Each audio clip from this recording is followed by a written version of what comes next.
Hello! How's everybody doing? Good morning, Cameron. Hey, Kaz. Hey, Jesse.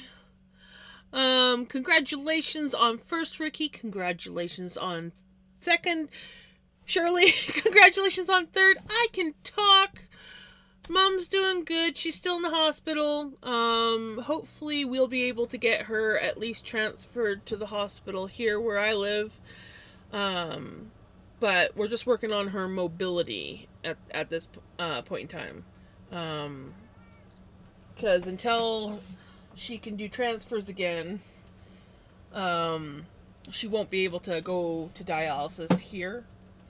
So, but yeah, she's doing pretty good. Vinny has, of course, he's like, oh, mom's alive, so that means, yes, yesterday she got her phone back. I got the call yesterday. I was running downtown to get something. I can't remember what it was. And I get this phone call from a random number. I'm like, hello. And they're like, hey, is this so-and-so? I'm like, yes. And he's like, I'm so-and-so from the laundry facility. I have your mom's phone. I'm like, yes. So he was actually, because mom's still there, he was actually able to take it right to mom. So he was obviously, I don't know if he was like one of the delivery drivers or what, but anyways, he was there at the hospital and he delivered it to mom. So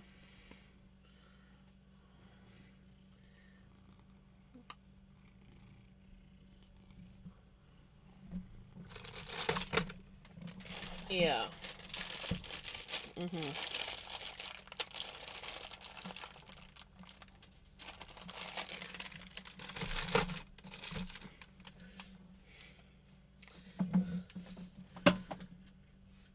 69 streaks? Dang!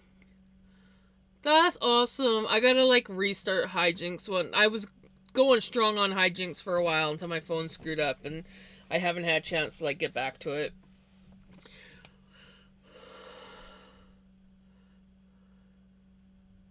No, she's been on dialysis since the end of, summer of 2023.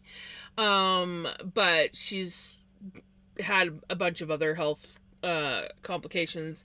But yeah, no, our dialysis unit, of course, ads. Of course. I'll wait for ads. I'll wait for ads to be over.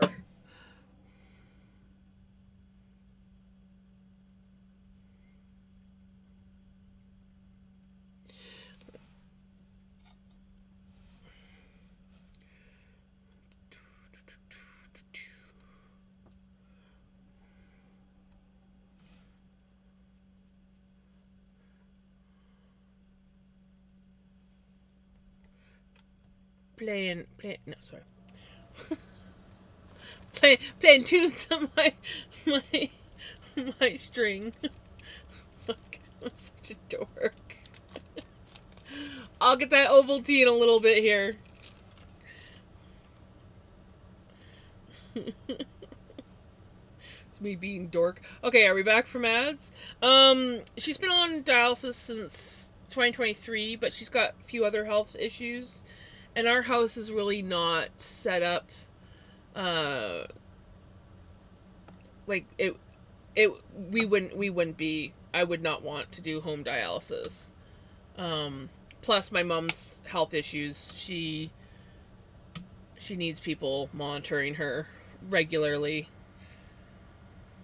But our unit here in our town, thankfully we have one, because there's other places that you have to travel like an hour and a half to get to one. Anyways, it's an outpatient one, so you have to be able to transfer to and from your bed or chair.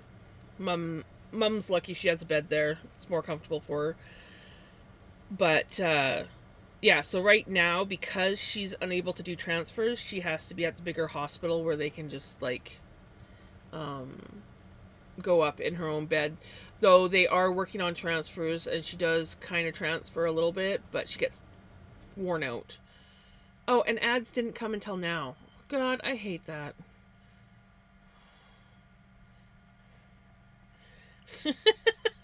I'm awake. I can function.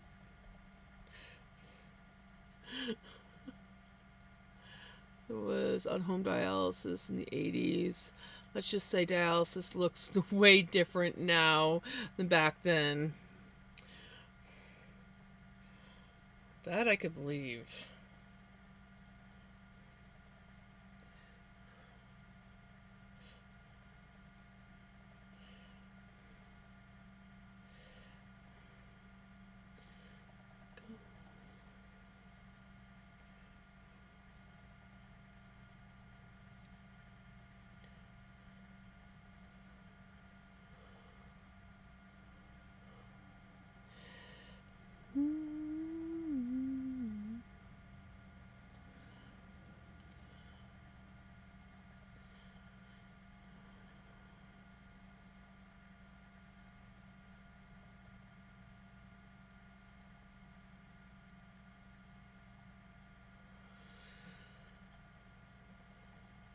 Okay.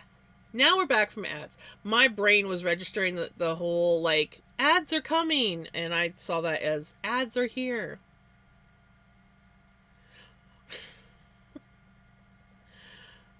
At work in renal dialysis, we have a few different kinds of chairs, but it's mainly two types: under 200k weight limit and under 300k weight limit. Yeah, I'm not sure what the weight limits are for our chairs. We have 4 chairs and a bed in our unit here in town. And yeah, it's a small unit, but because it's an outpatient unit, you have to be able to transfer. Um, so we're working on mom's transfers, and if we can get her so she can transfer, they can at least send her back to the hospital here. But she's not fully ready to come home yet. She was pretty sick. So, and while she thinks, "Oh, I'm fine," she does not realize how weak she is after being so sick. So she's like, I can go home, it's fine. And it's like, no, you cannot. You can't get into a wheelchair without having like some major help. And that's just a wheelchair. We still gotta get you like so that you transfer in and out of a car. And that's the hard part. Like transferring from bed to wheelchair and back, that's easy. It's the getting in and out of the car that's the hard part. Um and yeah, like our house is just not properly like it would not be feasible for home dialysis. Um and with the fact that she's just her health is not the best. You want proper people monitoring her. Patients weigh themselves on before and after a wheelchair is after his wheelchair accessible. Yes, yes, it is. Um, I actually really like. I actually like the scale that we have at our dialysis unit better than the one that they have at the hospital where she's at now. But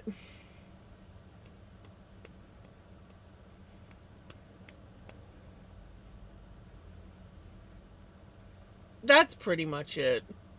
She wants to vape and she wants her kitties, and home is her happy place. Even though when she's at home too much, then she gets cranky.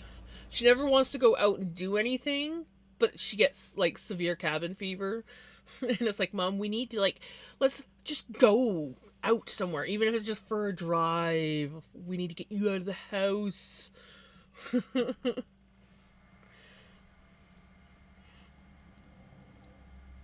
You good boy? Yeah, he's a good boy. Oh, thank you.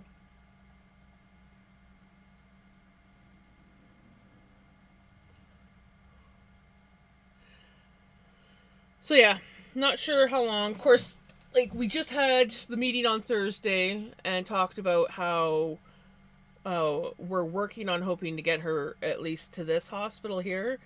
And then yesterday she tells me, she's like, yeah, so they might release me on Sunday. I'm like, no. They might send you back to the hospital here, but you're not going, oh, no, it's home. I'm like, I think you need to talk to the doctors because we just discussed it the day before. But I might, if the weather permits, I might go out tomorrow morning and visit her.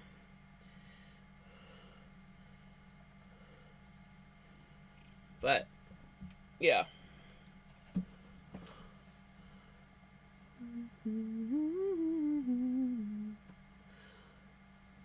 20 months?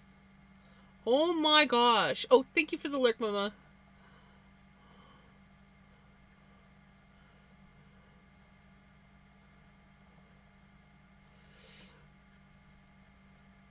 Right? Well, and it also, like, we did have the option to do, like, we, to like, be set up for home dialysis, but I was like, I don't feel comfortable having. And even they said it's probably with the reason why, like with mom's health, probably not the best to have her on home dialysis. Um, but we also live in a very, very small rural part of Canada. And basically, you have to go, like, for anything major, you're getting shipped off to another town or city. I think she must be out in the kitchen. She hasn't come in yet.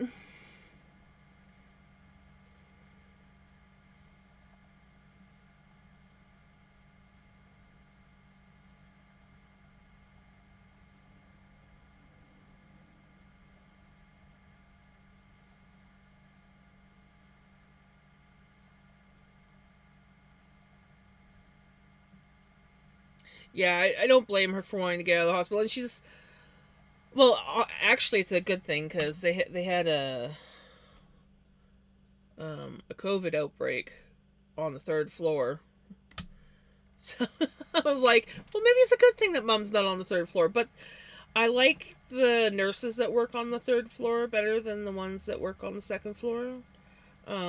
Second floor is like, it's the surgical floor, so it's mainly centered around surgical patients. But yeah, and I like the staff on the third floor better, especially the receptionists. But so, but if we can get her home to this hospital, she's closer. I can go up regularly, take her outside, work with her on improving her transfers to where, it's like, okay, you're capable of coming home. But right now she's just not capable of coming home, whether she wants to believe it or not. I am tired. It was a long Thursday or a long Wednesday, and I did nothing yesterday. Uh, Nothing. I was exhausted. It was a lot. But it was good. We got lots of good information.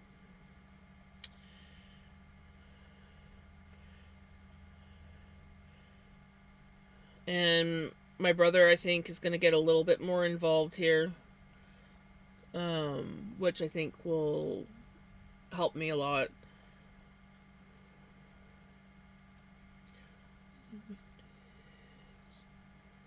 I did have a nap today.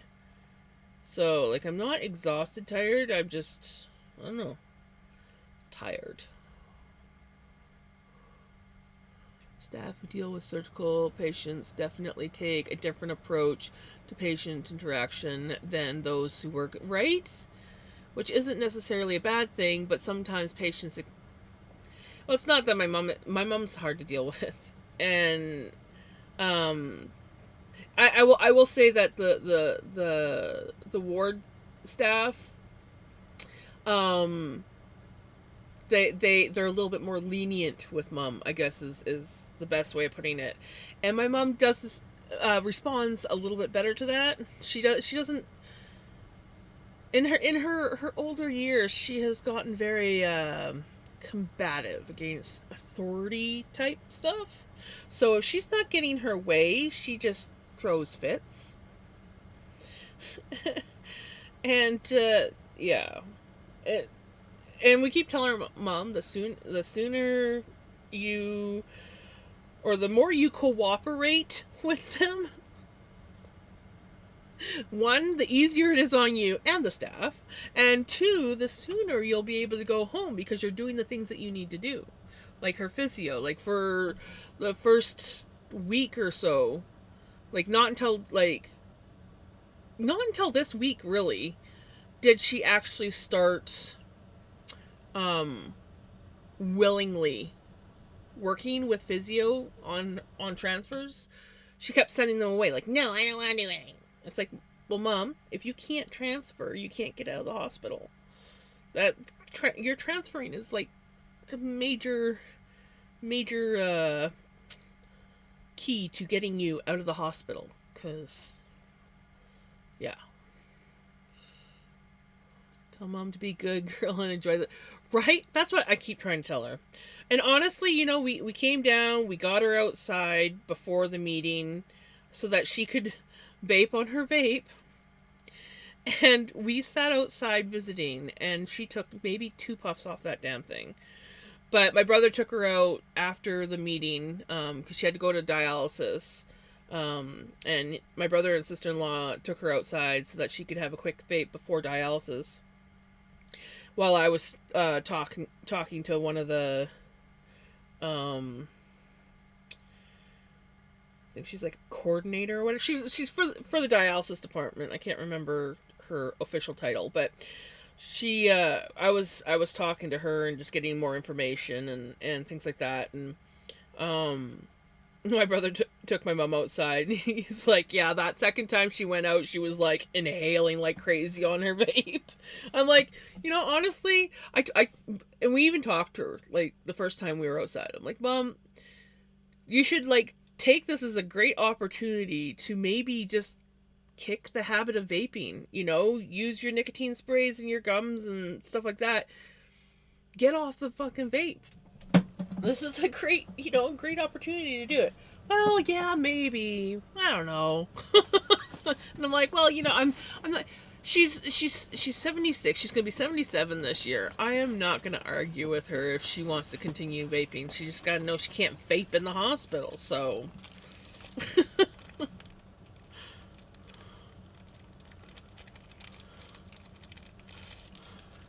right? Yeah, it's been a lot. It has definitely been a lot this last little while.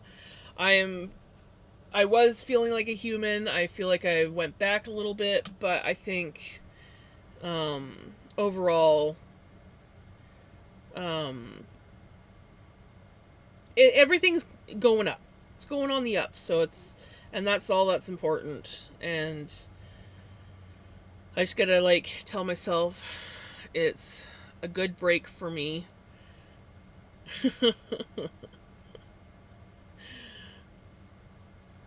Even though I'm still like constantly stressing and worrying about her, like her phone going missing because it got tangled in the laundry.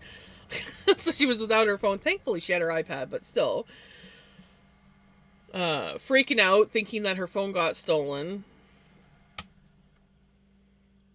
That was the worst part. Was like, did my mom's phone get stolen? And then us figuring out that no, it went out with the laundry and it was shipped to their laundry facility a couple towns down the road. But yeah, it's like we can't afford for her phone to be stolen.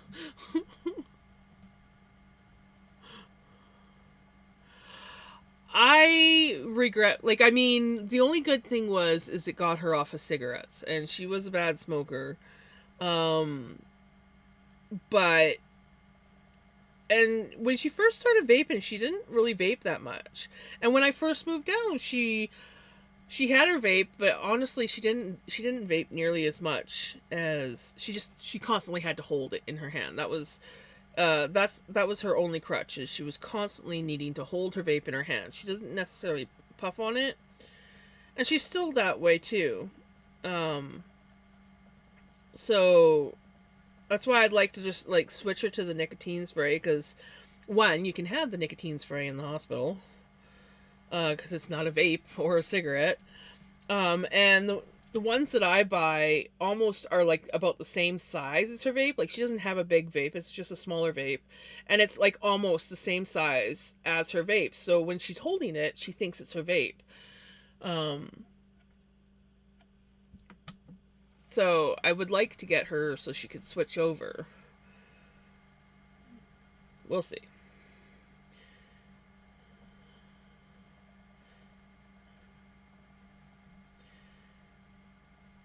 It's more expensive, the spray,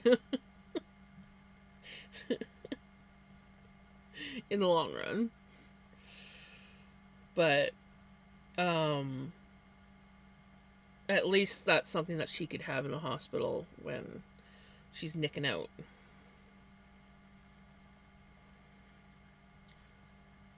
I literally couldn't smoke, not just because I was in the hospital and didn't think of it till the nurse offered me patches and I said no, almost a year. Right? You know, that is awesome. And excuse me, music. Um, I know that when I quit smoking, and I quit smoking off and on from the time I started when I was 14, and I quit off and on over the years until I was 2007, so I would have been 26 when I quit officially. But I every time I quit cold turkey because I knew that if I tried any kind of like patches or gum or anything like that, it was just going to be another habit that I got addicted to.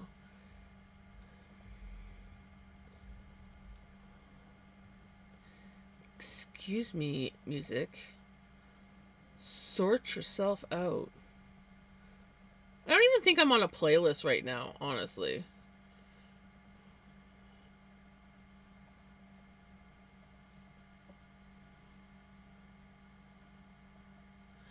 Um, you can buy. I don't know if they're everywhere, but they're. It's just a little spray bottle that like a spritzer that you can just like a couple, one or two sprays on your tongue, and it's like, usually the ones that I can buy at the store, um, they're just a 1 milligram. But I did manage to get her a 2 milligram one of a different brand off of Amazon that we're trying out. Mainly because I they're often sold out. When I go to any of the pharmacies around here, there's like almost never any on the shelf, and they're bloody expensive. So yeah, you can't get the like they don't offer the spray in the hospital. They only offer the inhalers and the patch and the gum. But you can at least they don't take the spray away from you. 6 months? Oh my goodness. That's awesome. Hey Passion, how's it going? So, um the brand that I can get for her nicotine spray is a brand called Nicoderm, which is the main brand um for nicotine stuff in Canada.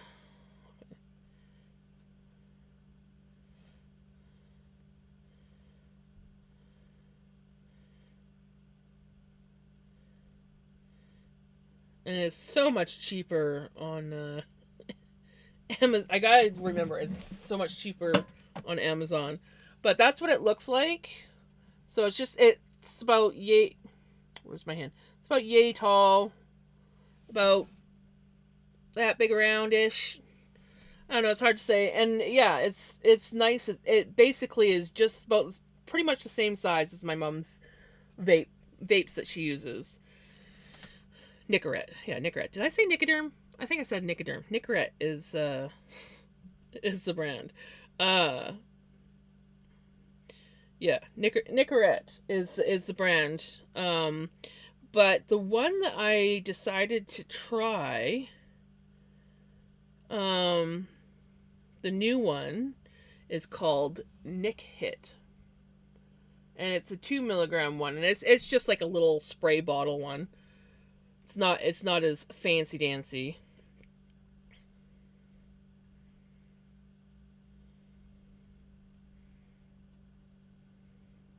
But yeah, I noticed that this was the one thing that helped my mom the most because she doesn't like the little inhalers that you can get where you put the little foam cartridge in.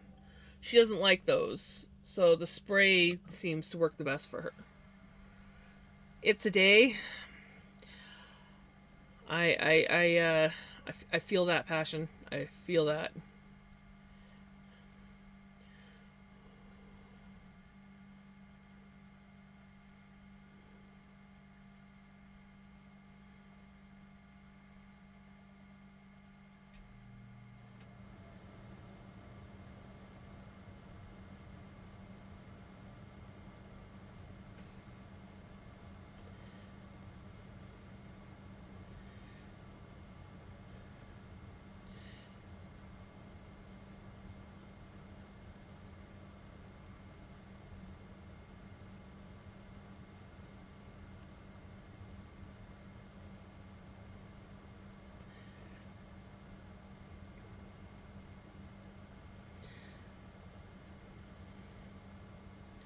Years ago, my aunt had found it was like a chapstick nicotine thing, and you would just put a little bit on your wrist, and that worked really well for my mom. My mom really liked that, but then for some reason they got rid of it, and you couldn't get it anymore. And the only thing I could think of is people were mistaking it as chapstick or something. I don't know. I just know that that one did not stick around.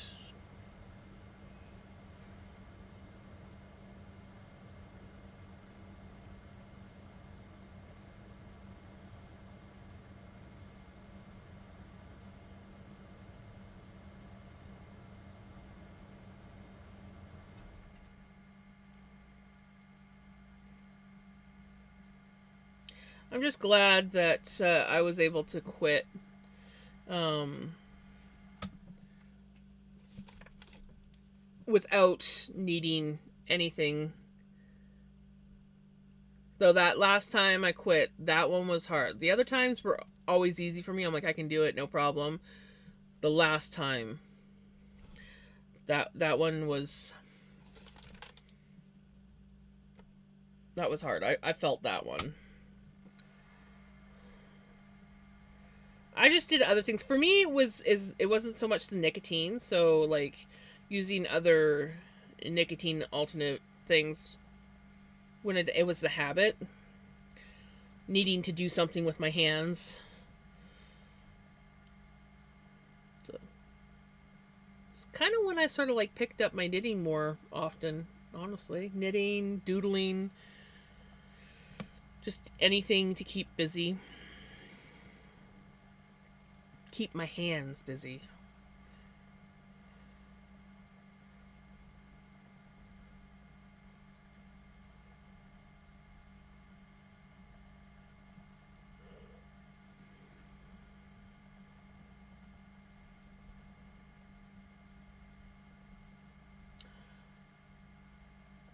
Right? No, that's good. I wish that I hadn't, but I well, that's basically it was the thing that you did back in where everybody smoked. Um and I honestly started smoking because people told me I couldn't. and it was kind of like my form of rebellion. So, don't start smoking, it's very addictive. Don't tell me what to do, I'm gonna smoke. Um, yeah, I think I was the only one out of my friends that didn't like get majorly addicted to it. Um, and I was lucky. My brother really struggled. He quit, uh, and then he would get around my mom, and he would use her vape. And then he started vaping for a while, but he's been almost 2 weeks now without vaping. He's chewing gum. Exactly. That's exactly it. Smoke, vandalism, cause shit. Just yeah. And it was a small town. Like I said, I grew up in a town that had like less than 300 people in it.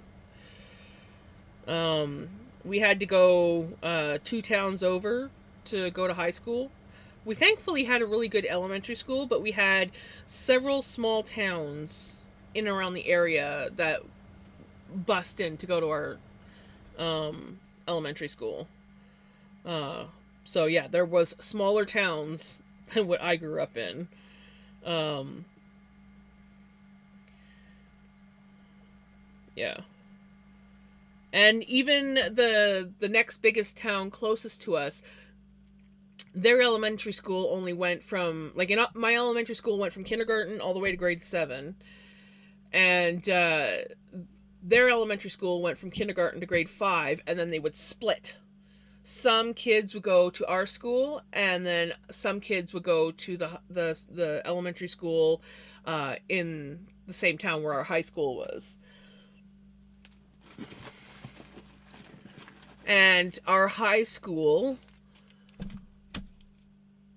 let me see, there was 1, 2, 3, 4, 5, 6, 6, 7, 8, about 9 towns throughout the valley, I think, that all went to the same high school.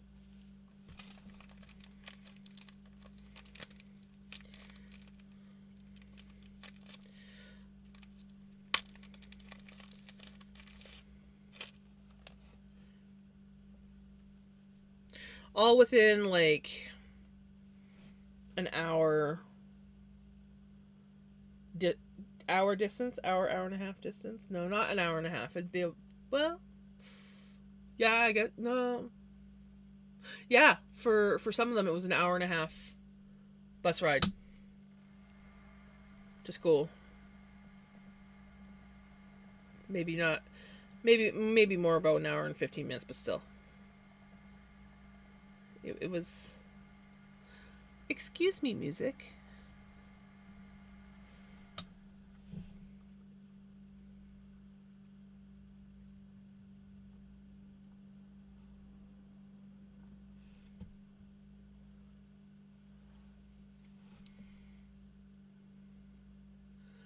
Think I talk to people and I'm like, yeah, there's only one public school that does years 11 to 12, and they're like, whoa, that's wild. And I'm like, no, it's not. We have multiple high schools for years 7 to 10 and like 3 private schools that do, right?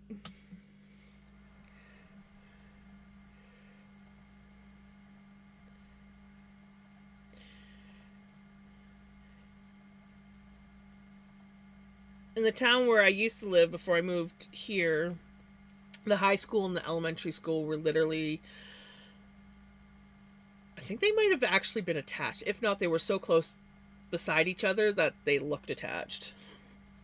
But a lot of people would send their kids. We had um, a couple towns down the road, about 45-minute drive away. They had an academy, and a lot of people that lived in that town would send their kids to the academy because it was a better educational system, and they had more options.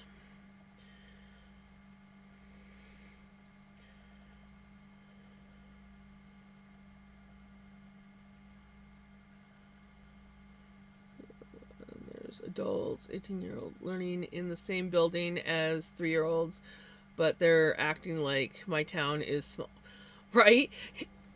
Yeah, when I tell people that I live in a small town, a lot of people think of uh like a a larger town, small city ish, or in and around that area. And I'm like, no, I'm in a small town. We have to like travel to go to certain things. Like the nearest Walmart is an hour away, like 2 or 3 towns over. Um, we just got a McDonald's in 2021. I think. Yeah, 2021. We just got enough population to have a McDonald's put in our town.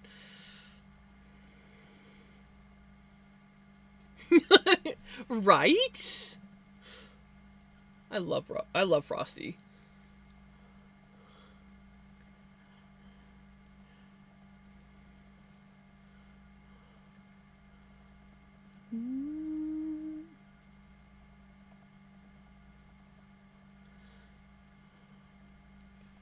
Just realize you can't even really see my screen there. That's a little bit better.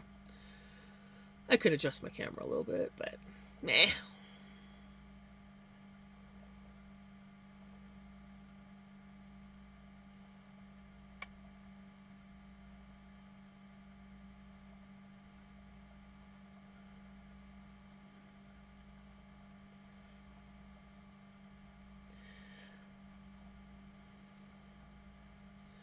I used to live outside of town, and it was 40-minute drive, but I also lived in 2 households. So don't consider myself to have lived in a small town. Yeah. Hey, Nita girl, how's it going?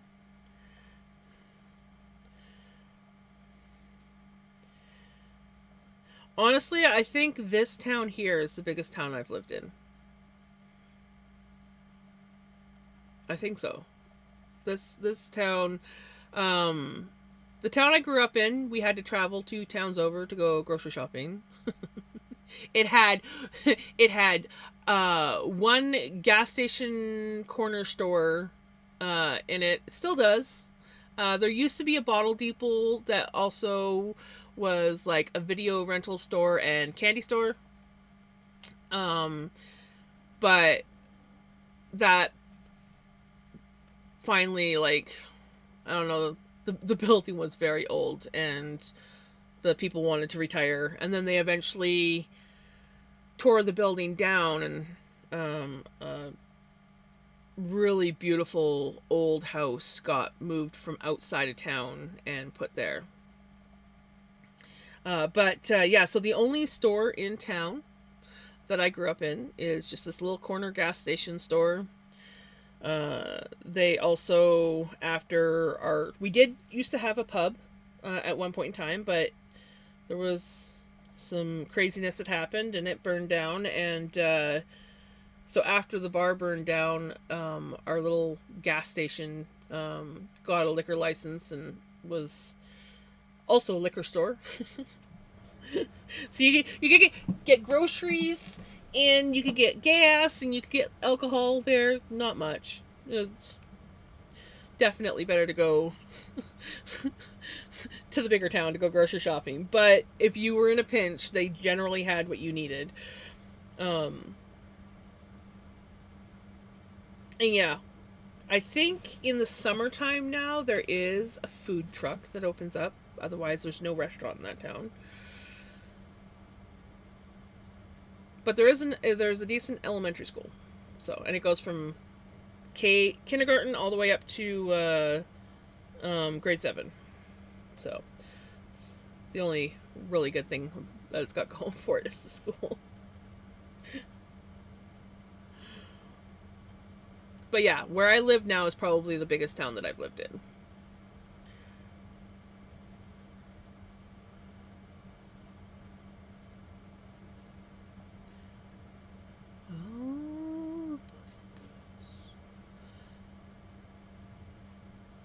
delivered to your house instead of having to pick it up at the post office. Yeah. The only thing that I get delivered to my house is Amazon packages. And sometimes I have to get those at the post office. But yeah, I go to the post office. That's where I get my mail.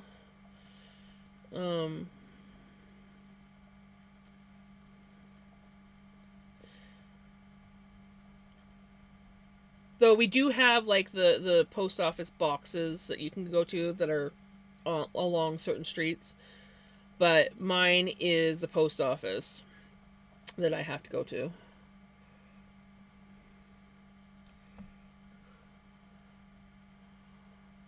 Well, it's like a post office slash campground slash in the summertime has some kind of novelty things for sale.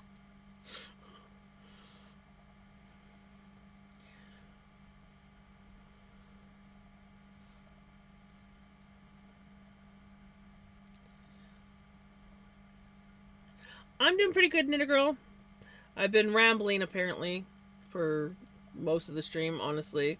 I haven't really been paying attention to much of anything.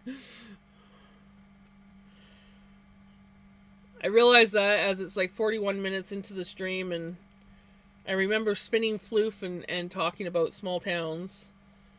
But I don't really remember much else. And I wouldn't be surprised if I've even missed some chat.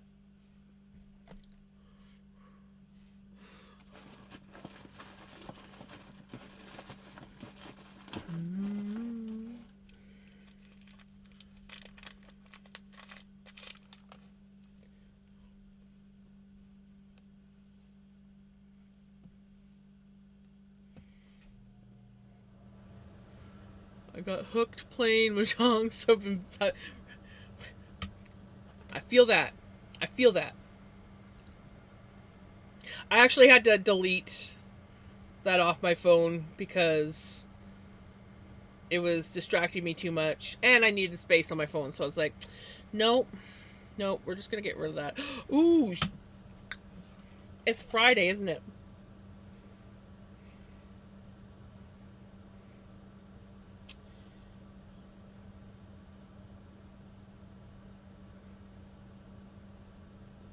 We do not want our base to get destroyed. I just finally got all my troops.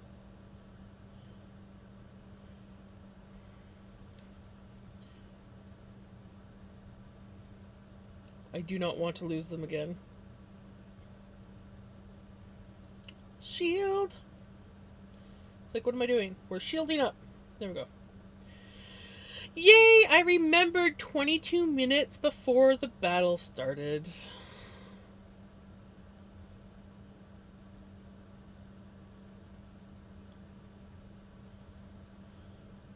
Which I don't take part in, but I don't need people coming and destroying my base every time I just get stocked up on.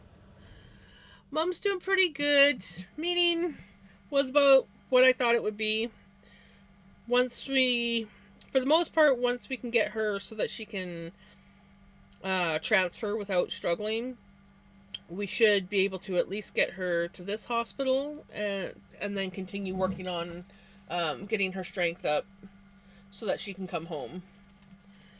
But right now she's pretty weak. The infection took a lot out of her, but she doesn't have to be on diet or oxygen anymore. That was a huge one. And so they're just dealing with a little bit of low blood pressure issues occasionally on dialysis, which that happens. So they might just have to readjust her blood pressure meds.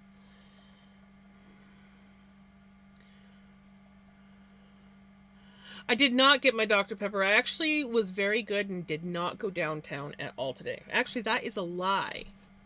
I did go downtown, but I went out to the dump to take the garbage to the dump, and then I grabbed a coffee from McDonald's. But that was it, and that was earlier today. And then, so yeah, I did not get my Dr. Pepper. Maybe I'll get it tomorrow. I might also go see Mom tomorrow, weather pending.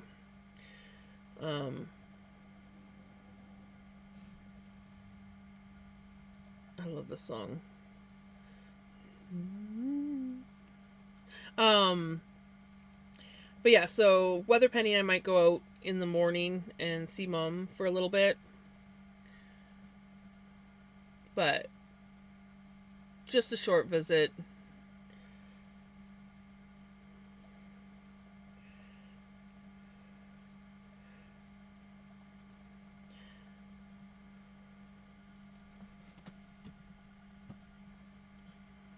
Hey, Kiki!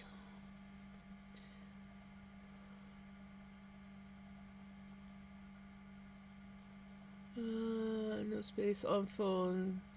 Is so right. Tried to update. Yeah, I currently have an update that my phone wants to do. It has something to do with it's just a smaller one, something to do with AirTags and stuff. And I'm like, well, I don't have any AirTags, and I don't feel like offloading a bunch of apps just so that I can do the update on my phone. So it can just continue to yell at me that I need to update, and it'll be fine.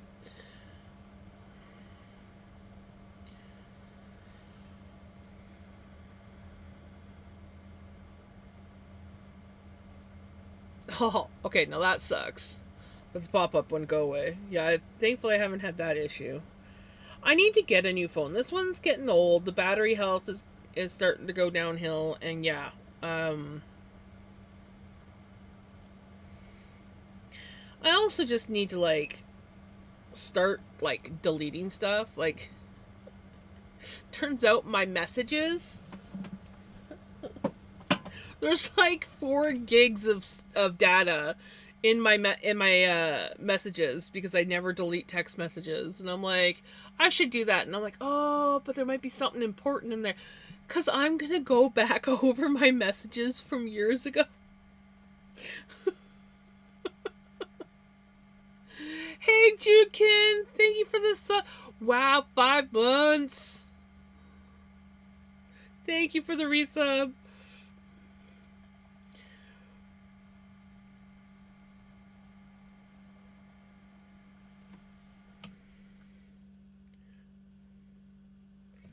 But yeah, if I like, actually just like went in and like deleted a few things that I really don't need on my phone, I could have stuff, I could have space on my phone.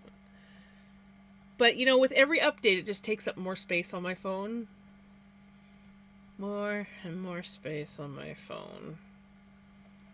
Getting a new phone because I use Uber to get home from work at 10 p.m. And if my coworker who lives on the other side of town didn't offer, I say offer it was non-negotiable to drive me home, I would have had to walk home an hour and a half after dark. Ooh, yeah, no.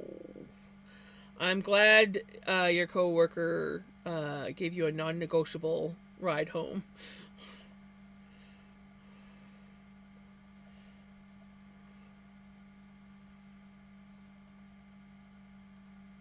But yeah, I'm due for a new phone. Like, I've had this phone for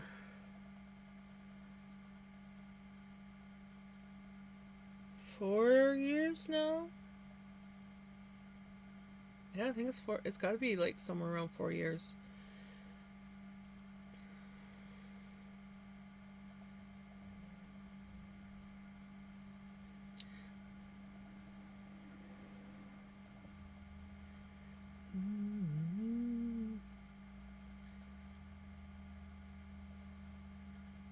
Right?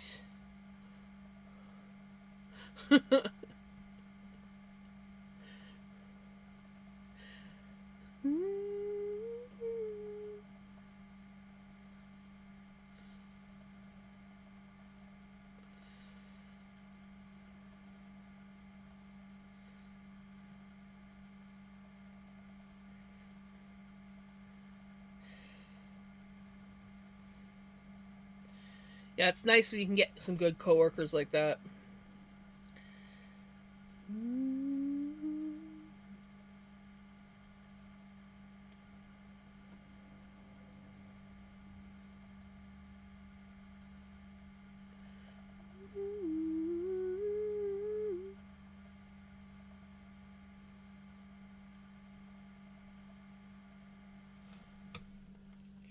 I should plug my phone back in so it can finish charging.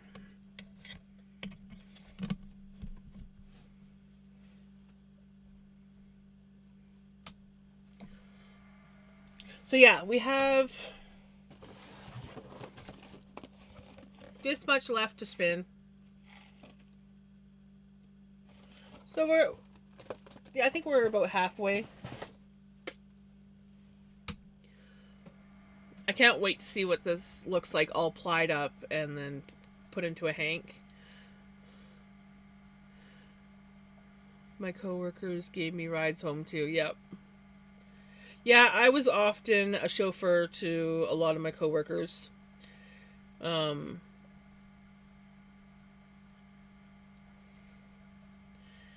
of my rules, though, the number one rule is, like, as I didn't mind giving someone a ride to work or home from work.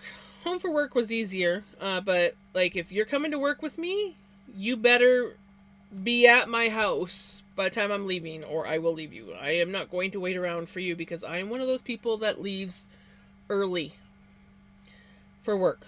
I always used to leave at least an hour early for work, and I would get my coffee and I would drive awake but not fully awake, and then I would finish waking up at work. That's what I would do. I could not sit at home and drink a cup of coffee before leaving for work. I had to, like, get dressed, get out the door. Actually, my last job, before I moved down here, I would get up 4:30 in the morning because I worked morning shift. Get up 4:30 in the morning, get dressed, make myself a tea. The tea would last me until I got to the next town over, which was 20 minutes away. Then I would stop at Tim Hortons and I would get myself a small coffee with a double shot of espresso. And then that would get me to the next town where I actually worked. And that would get me functioning. And then on my first break, or if one of my coworkers was feeling generous, I would get a matcha from the Starbucks that was beside my work. I was raised that you always offer fuel money. Yes.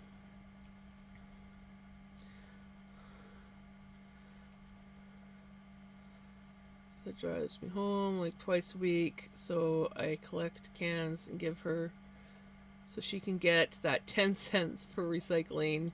And this other coworker I gave a couple energy drinks to as a thanks. Yeah, a lot of times I didn't accept gas money, but, like, I always said, if you're going and grabbing yourself a coffee from Tim Hortons or Starbucks or something, I would not mind a coffee once in a while. Well, Starbucks, it was usually matcha. Tim Hortons was coffee. Well, actually, now I really drink coffee from Tim Hortons because I don't like their coffee anymore. So it's usually tea if I'm gonna get anything from Tim Hortons. But I don't work anymore. This is the closest thing to a job I have other than taking care of mom. So now I have to buy all my stuff. And I don't have Starbucks. The closest Starbucks is like an hour and several towns away.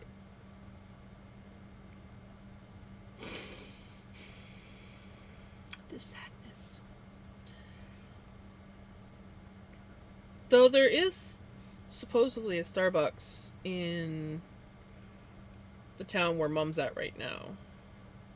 I could do that, but it's like downtown, so there's kind of like different sections to this town. So it's like you come in, and the first part is just sort of like almost like highway town. There's a mall, and the subway, and a Tim Hortons on your way in. Nothing crowded, and then the hospital's like up on a hillside, and then the rest of the town is like over the bridge across the river, and there's like bunch of other stuff, and it's like, well, the hospital's here, the like downtown's over there across the bridge, and I gotta go this way to get out of town. I'm like, do I want it? No, I'll just stop and get something from Timmy's on the way out, or Subway. I'm like, why make extra work for myself? I am literally one of those people. And if I can hit a drive-through and not have to get out of my car for anything, yeah. Once I'm in my car, I don't want to get out of my car until I reach my destination.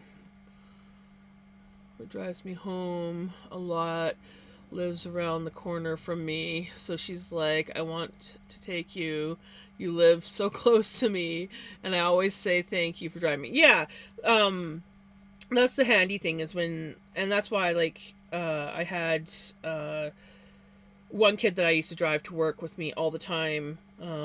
And he just, like, lived up the hill from me. So he would just walk down in the morning and, usually be waiting outside my car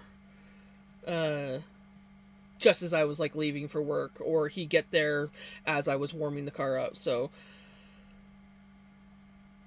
but I did have another one that I used to go pick up, but she didn't stay at the store long. She didn't like working there, which I was kind of glad because she dawdled a little bit, so I'd be waiting like, get, I gotta go soon, hurry up.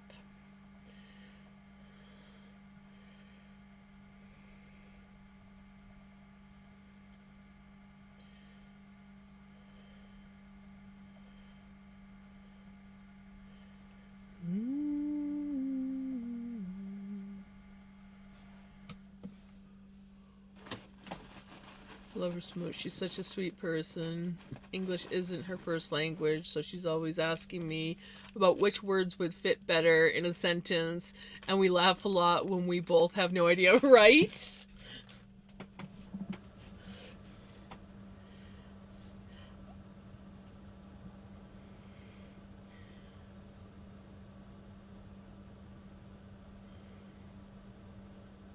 Down.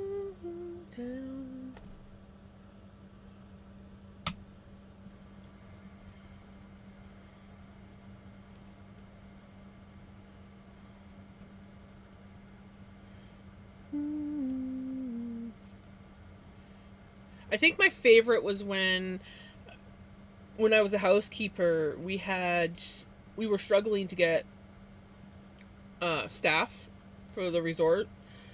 There was a couple years there where we really struggled to get staff, probably because they didn't pay enough money. But anyways, we got these Brazilians that came up. They were up on a work visa and they were coming and working at the resort, and I had a blast with those guys, man. I think my favorite thing was them trying to teach us bad words and then trying to convince us that they were good words. Hey, Jenny. I'm really low energy again tonight, so gonna bow out early. Catch you soon and hopefully be able to spend more time. Sounds good, Retro. You get a good night's sleep.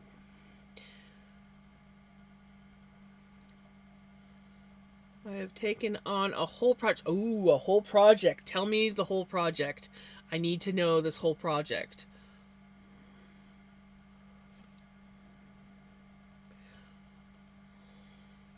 Bye. Being and cleaning, I've always worked with a diverse crew, and it's always the girls with pretty damn good English that apologize for their bad English, and I'm like, oh no, you're good, right? Don't worry, we don't speak English great either.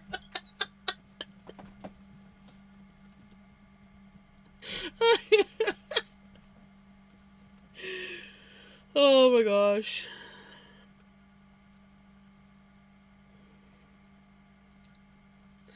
Valid. I've worked with a lot of Australians, and I tell you, some of them you can understand no problem, and other ones I'm like, can you tone down on the slang a little bit?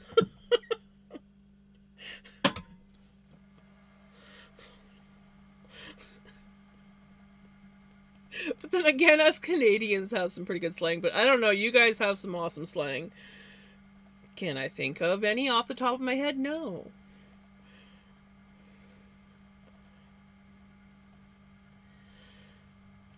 Uh, I miss, see, everywhere I worked, like when I worked at the grocery store, we had a huge, diverse um, group of people, and because everybody used to come to that town for skiing. And then when I worked as a housekeeper, it was hit and miss. It was mostly the Brazilians, and then we had some Russians, and we get like the odd Aussie, but it was mostly like Brazilians, Russians, oh, and a couple from Costa Rica. I think I also worked with as a housekeeper. But when I worked at my last job in that town, there was so many different people from all over the place. I met so many people.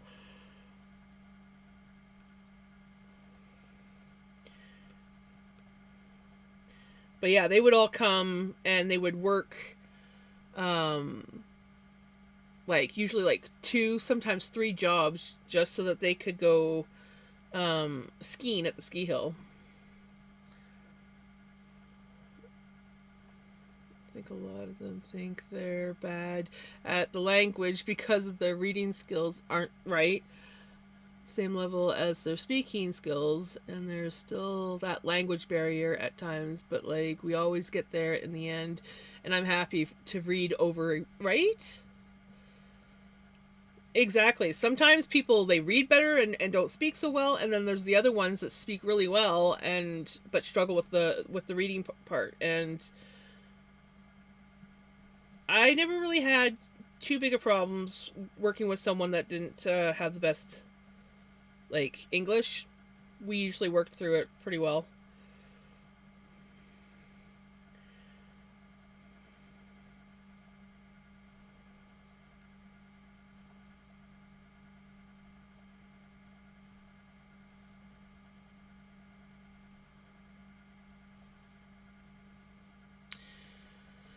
I miss working at that grocery store. I don't miss the management though, but I miss the just all the awesome people that I used to meet.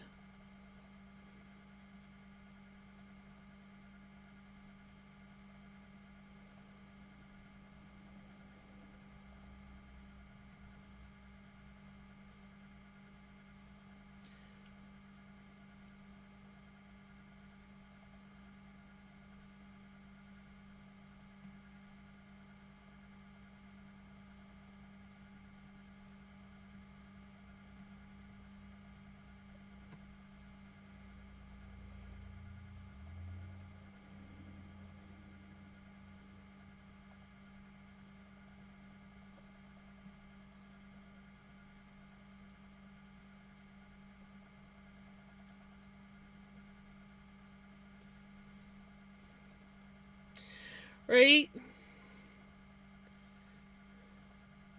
That's the downside. A lot of, like I mean, I haven't worked a lot of jobs over the years. I was one of those people that when I worked a job, I stuck at that job until I moved and had to quit or something happened and it closed down. Like the resort I worked at, I worked it was pretty much my first job. I was very late to the work scene. I was 19 before I got my first job, but first job I started off in the laundry department, then I went to the kitchen and I was working as a dishwasher in the kitchen, and then while working in the kitchen, housekeeping needed housekeepers. So I was doing like 3 days a week in the kitchen, 3 days a week as housekeeping, and I just sort of stuck. I did stay with housekeeping though. Because in the winter they laid me off in the kitchen because winters are like were really quiet at the resort. It's a golf resort. But I worked at that place for like 8 years until the company kind of like went bankrupt, and they laid off like almost 90% of their staff, and then they kept for a little while they kept the hotel open on weekends, and then that was that, and then they actually closed the hotel down and took it right out. The hotel doesn't even exist anymore. It's just a golf course now.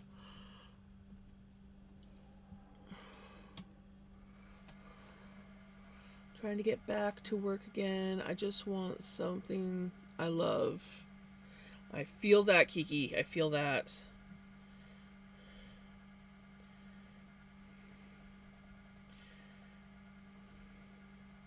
I liked my job. I just didn't like the management, and it was,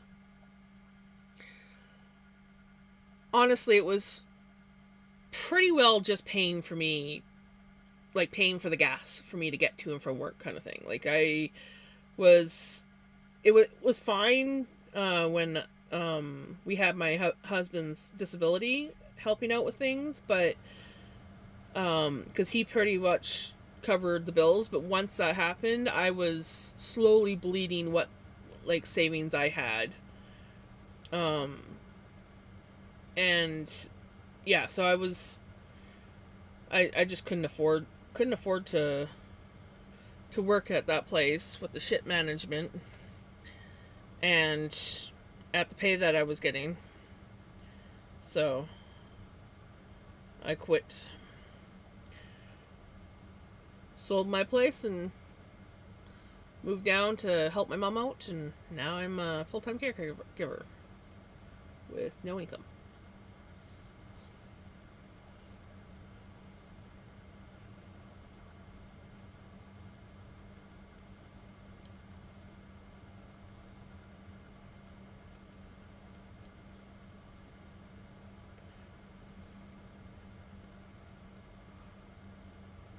I'm not familiar with their accent or speaking style. I do struggle at first, but like their learning and the entire different rights, the least I can do is put a little effort in so they can actually talk to each other. I feel most of my coworkers hear another accent, just say, go, nope, I can't understand them. Yeah, no.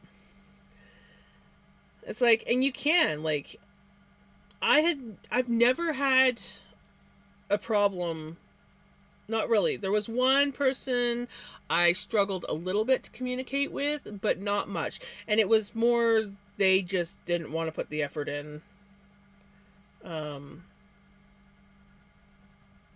like they weren't happy with their job, and they didn't.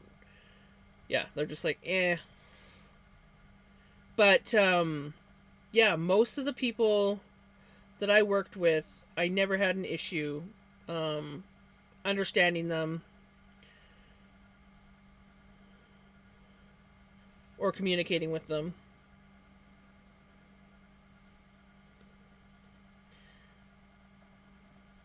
So I just like remembering all my coworkers. Be like, oh yeah, and then there was this person. Oh, and this person. Oh yeah, can't forget about this person. I love this person.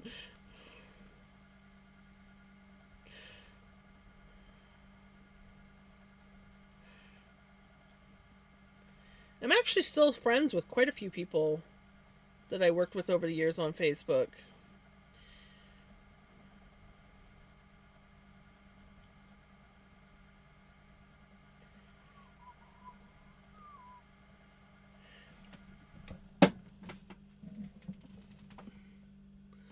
I have finally made an actual final decision for the new kitchen design and dining room. We know how many windows and size.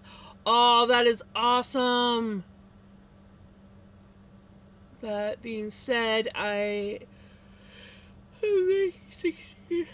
fine crochet curtains.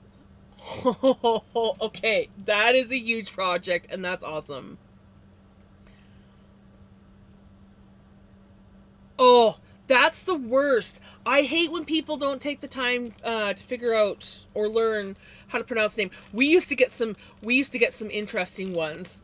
And we had this one guy from Ireland whose name was Porrig, and he pronounced it Porrig, but you could also pronounce it Podrig, or there's a few other ways. And he had such a strong accent that whenever he would say it, you you could, like, I remember sitting there, I'm like, okay, I am going to get this, because nobody would get his name right. And how I remembered to get his name right was literally thinking pouring eggs, pour egg. And that's how I remembered his name. And he actually really appreciated the fact that I took so much time to learn his name, because yeah, nobody, they would take one look at his name tag and they're like, and then you would tell them and they're like, huh? What?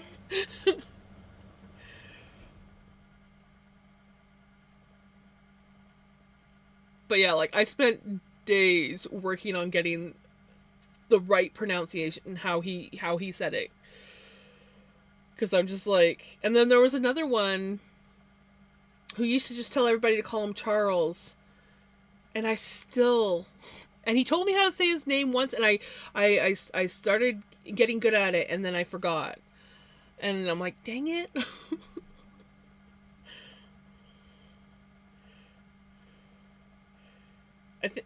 Again, from Ireland. Irish names are hard, okay? I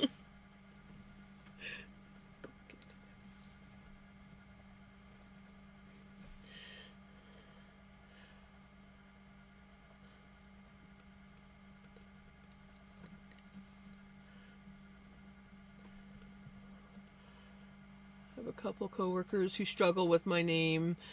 I think it's the hard switch between the M. Yes.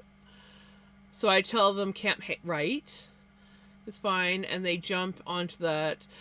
One lady I met in passing in the basement told me she struggled with the way her tongue felt in her mouth while trying to say Cameron. Right? Oh, itchy palm.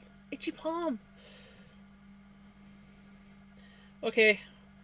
I know itchy palm. One is you lose money. One is you gain money. Which one is it? Because it's my right one that's itchy. Which one is that? Please tell me that's the one where I gain money?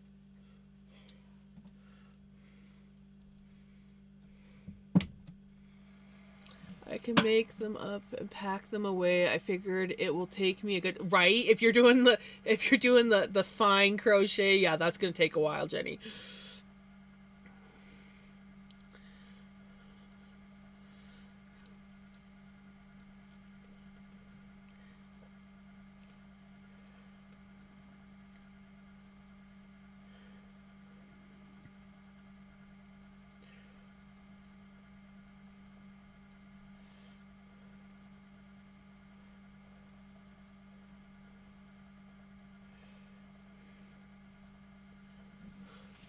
I used to work with this Chinese lady, Wenyi.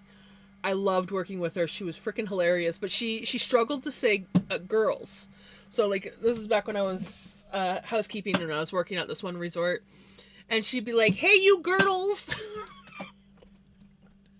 girdles over here." I used to freaking love it. I always remember that.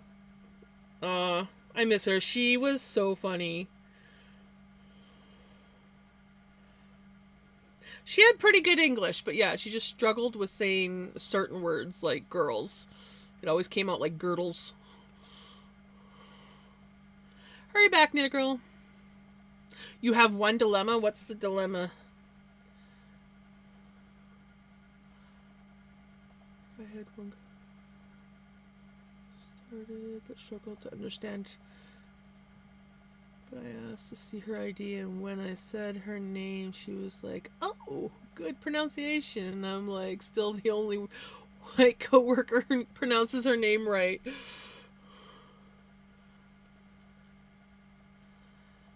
Yeah, some names when you read them, it's easier to pronounce them when you read the name, and then other ones you can look at it like Irish names, and they do not pronounce how they look.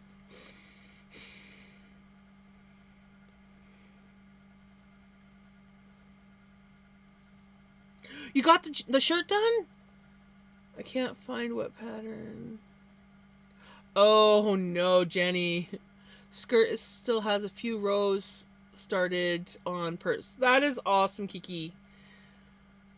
who drives me home, also works at a cafe, and she started going by an English name there because the conversations with the old people would slow everything down too much. Oh.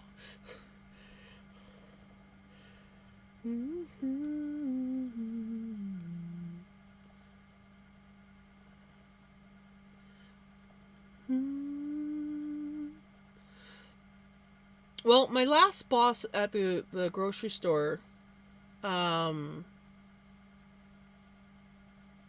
and his wife were Chinese, and I don't know, his name was Kevin, and her name, she always went by Stella, but then I later found out that that was her English name, and that her actual name was, I think, Lan or something like that. Lan. And I was like, oh, but I like your Chinese name. It's really pretty. But she always went by Stella. She didn't look like a Stella though, but she went by Stella. And not gonna lie, every time I heard the name Stella, all I could think of is Stella. I liked her. I did not like her husband.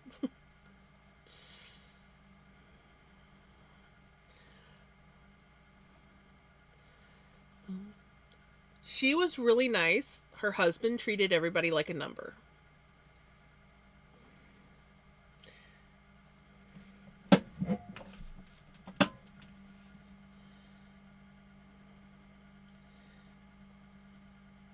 You are just a number. You're easily replaced. That was the kind of attitude that he had. He never really took the time to get to know his staff. And it's like, in this town, this is a small town, you have to like get to know your staff, and you can't treat them like a dispensable number because we don't have the people to work at the store, because nobody wants to work at the store because you don't pay them enough. And some of the managers were terrible, not gonna lie.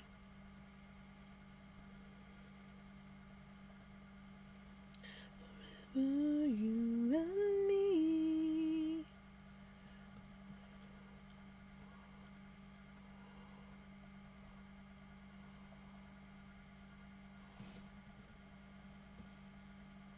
YouTube definitely does have a lot of good ideas.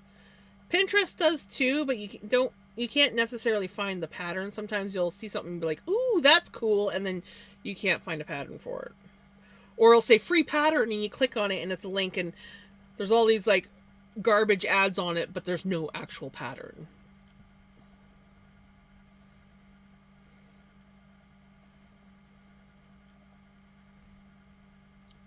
Or I'll give you a completely different pattern.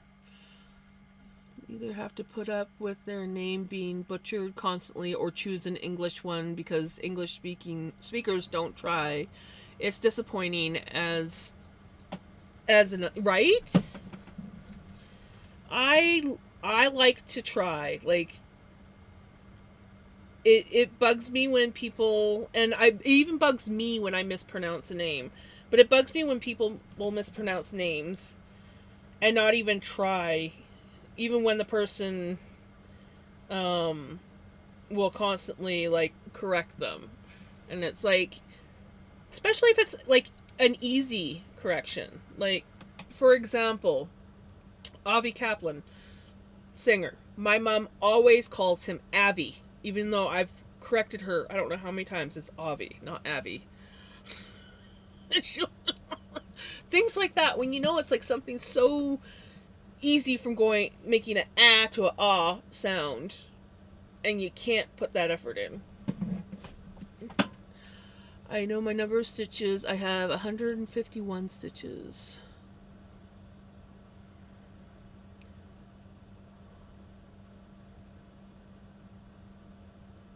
Right?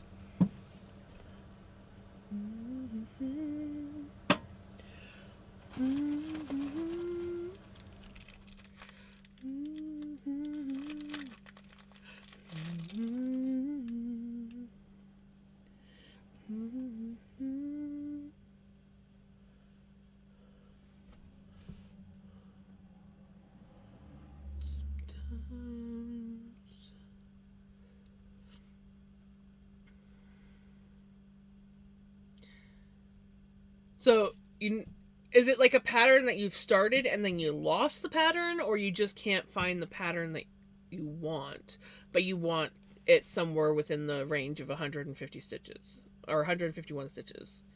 Is that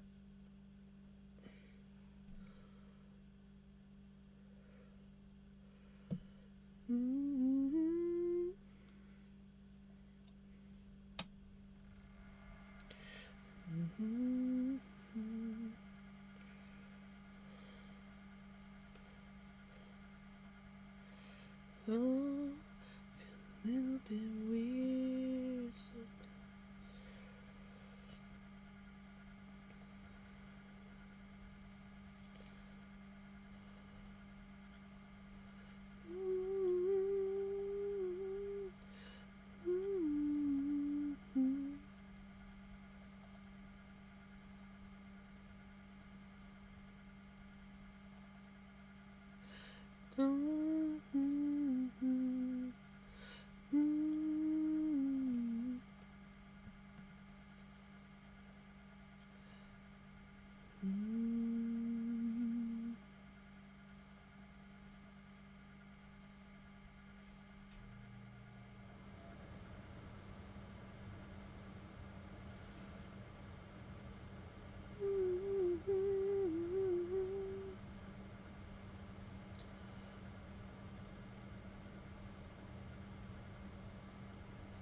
I have a measurement to fill. 151 are in the middle. It's a matter of what to do with the space. Gotcha.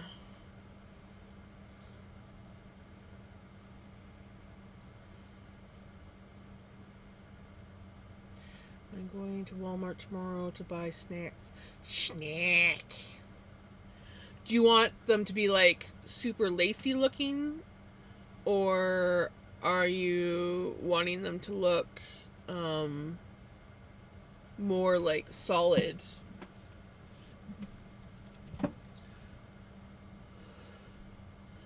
personally like Walmart better than Superstore, but it all depends. Suffering with writer's block. Feel that. Hey, you could always just do something random and give your like specifications. Oh, I got an itchy ear. Why?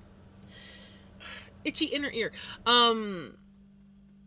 What about just for shits and giggles, typing something into ChatGPT and seeing what kind of pattern ChatGPT comes up with? You know, just be like, I need this amount of stitches. These are the dimensions I want. This is the size of yarn I want. Oh, God. Why is my ear so itchy? And it's like, it's the inner ear, so it's like, you gotta like jiggle your ear because you can't itch the inside of your ear.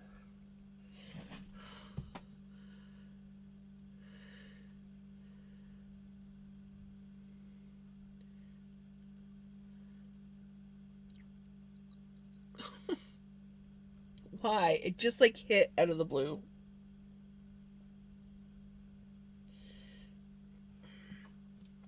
Go away.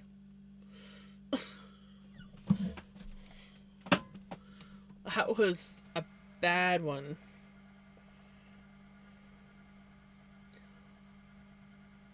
It's still kind of there, but it's tolerable now.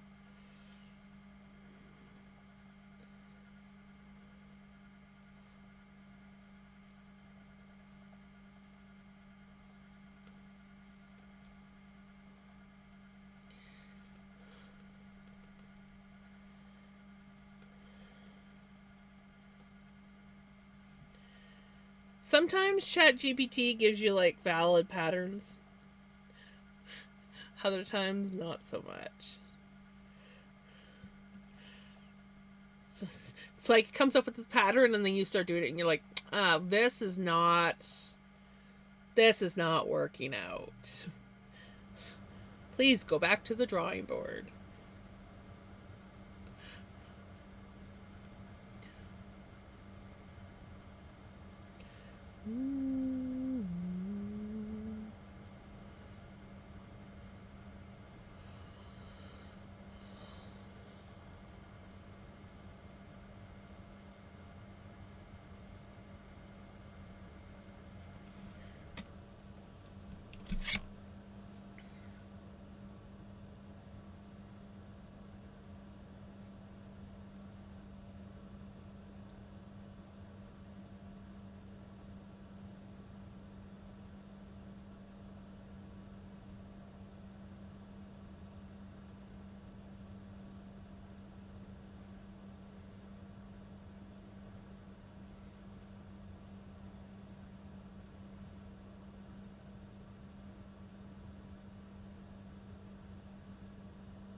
Ooh, Tostitos and dip. What kind of dip are you getting? I like my favorite. Every now and then, I just get this massive craving for it, and I get the Tostito rounds, the little guys, and then I get the cheese salsa that they have. It's got to be the Tostitos cheese salsa though. Any other brand of cheese salsa that I've tried is disgusting,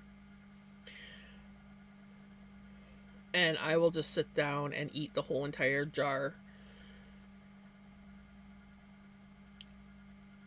of cheese salsa. It's like freaking addicting. So, to say the least, I only allow myself to do that once in a blue moon.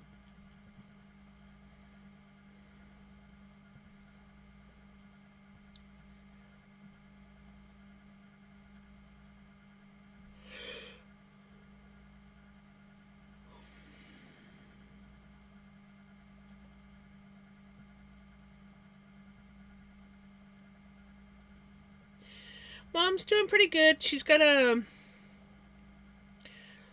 work on her mobility, so like transferring and stuff, um, before she can at least come back to this hospital. They are still having a few issues with her blood pressure dropping during dialysis, but for the most part, she's doing good. Um, I think they've almost got the infection cleared up. It was still showing signs that she had a little bit of infection, and they think that it's coming from her line. Um, but yeah, they're not 100% sure. Like originally, she was being treated for like a bladder, like a UTI, but it ended up the infection was in her blood, and they were just like having a really hard time first in the beginning trying to find the right antibiotic, so they had her on like a wider spectrum antibiotic, um, and then they were able to like tailor it and get the right one that was working. And yeah, um,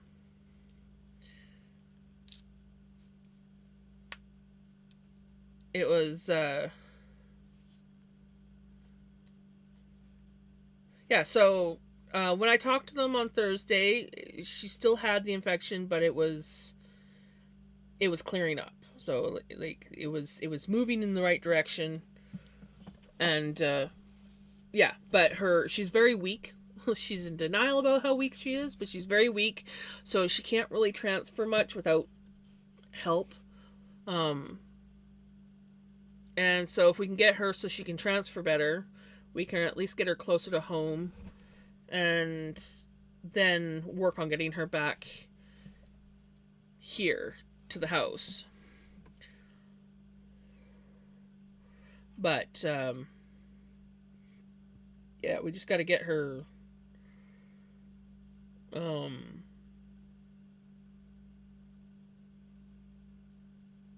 sorry, I went down the rabbit hole of looking up lace curtains, crochet lace curtains.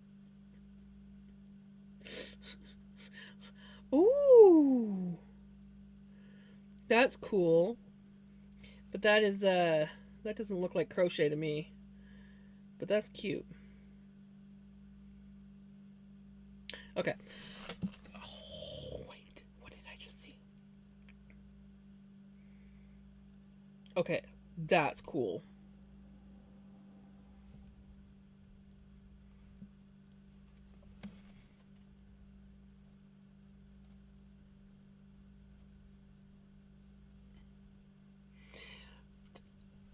It's the mushrooms. I saw mushrooms.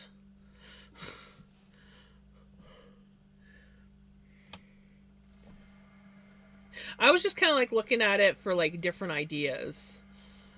And I like that. That is really cute.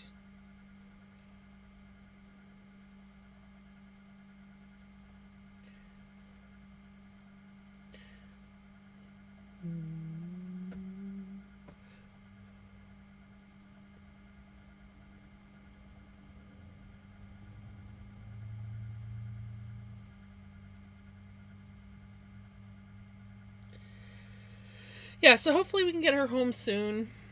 I'm not quite ready for her to come home yet. Um, I am definitely starting to make some noticeable um, progress on the kitchen and living room area, but it's still not ready for her to come home. And while I could probably like go in like full force and do like a massive like 2 day clean out kind of thing, I I don't want to like burn myself out. Like I'm just recovering from burnout. I don't want to burn myself out again and then have mom come and then that burnout just continue. So I'm I'm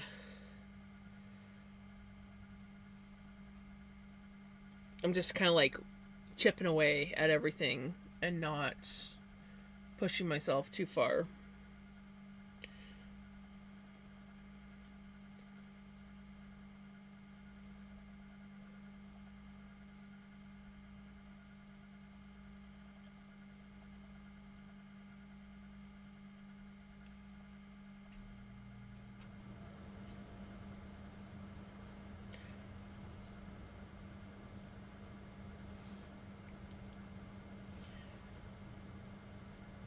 Oh, that's another cute one.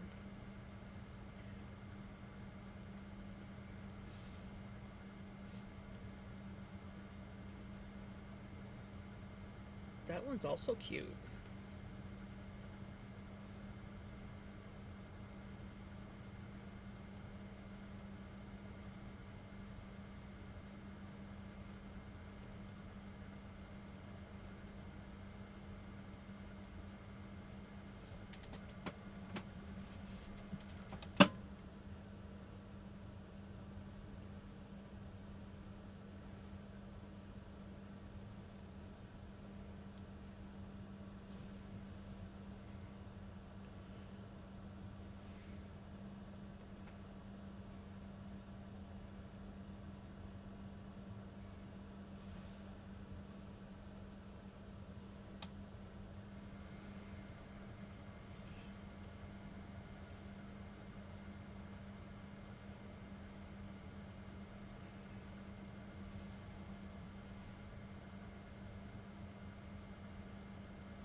Hey, Timo, how's it going?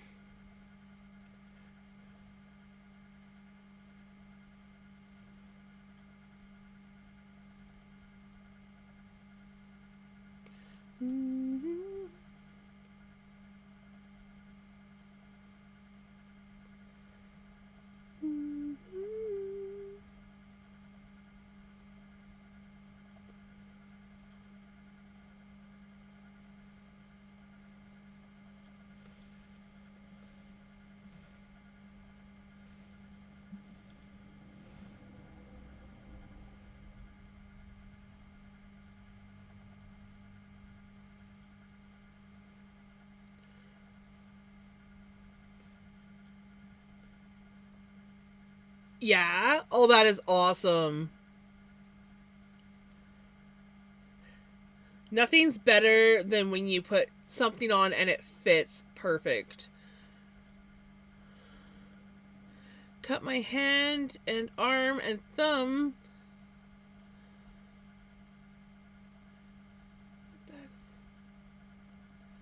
Ow. I'm doing pretty good. I'm a bit tired. Thankfully, did not cut my. Ow.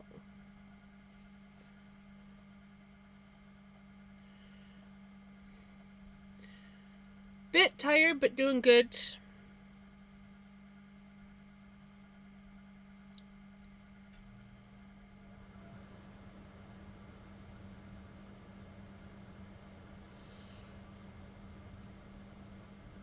Excuse me. I did not yawn. No. Nope. I don't yarn. Yarn? I don't yarn? Oh, lordy.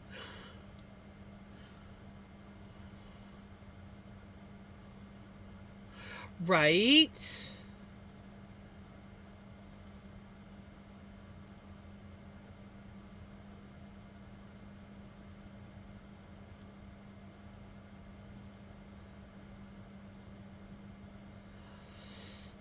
Mm. You have a question? What is the question?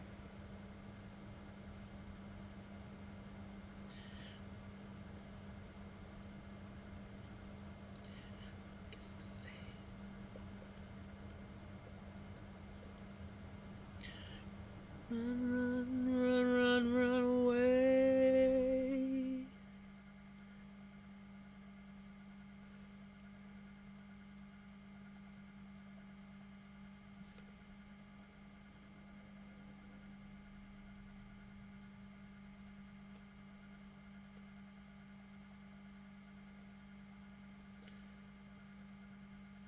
What size of needle do I get?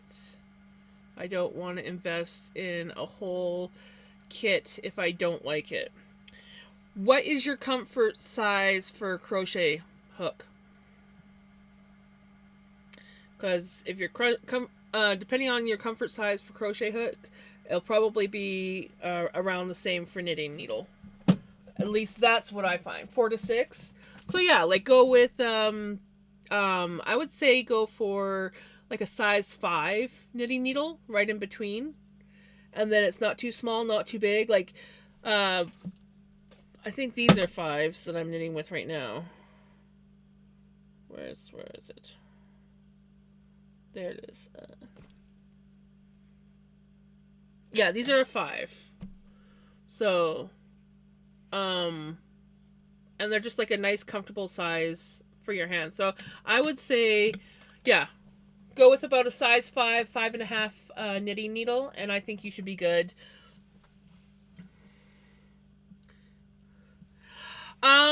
If you're just buying to figure out whether or not you like knitting, my suggestion is just any. I would recommend going to, if you're near a secondhand store, checking out a secondhand store. Yeah, right. 5 is kind of like my go-to for everything, like comfort wise, unless I'm doing like certain size differences. The 5 millimeter is a good comfort size. It works great with your classic, just standard size yarn.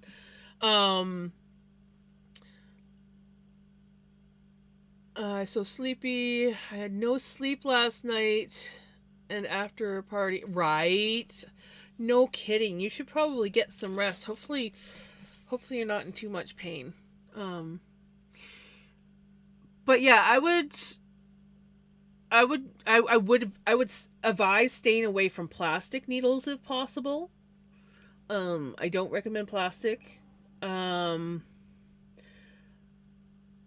Probably just either like a cheap pair of metal needles from like dollar store, Walmart, whatever, or yeah, hitting up a secondhand store because they usually have lots. And I would just go with some classic straight needles to begin with. Nothing fancy. Yes, I like my circular needles, my cables, but straight needles are probably your best. So like this here. This is a size 5 straight needle. It's a little bit warped. It's very old. It belonged to someone's grandma at some point. But and you don't even have to buy them this long. This is fairly long. You can get some that are more like this length. That's probably a more comfortable length. I do recommend making sure you get one that has an end on it. Don't get a DPN. You'll lose stitches off of it. But yeah, I would say metal or like wood like this, but not bamboo, because bamboo needles are kind of hit and miss sometimes. So if they are bamboo needles and they're not super smooth, I would recommend going with metal. Yes, exactly. Straight needles are your most affordable and accessible. Right? Yeah.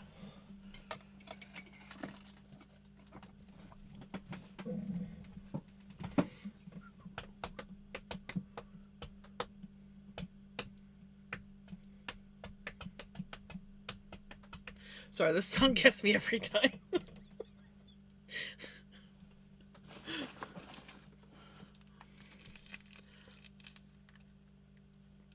Cub tomorrow and see what he says, right?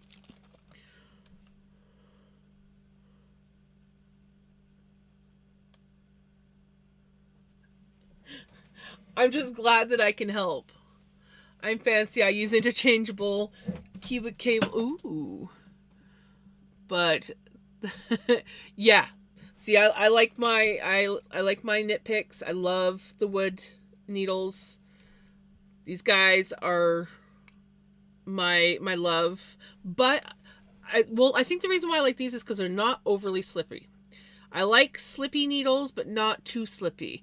But I will say that and I like sharp needles. As a beginner knitter, you don't really need sharp needles, but I like sharp needles. So if my needles aren't sharp, I get cranky.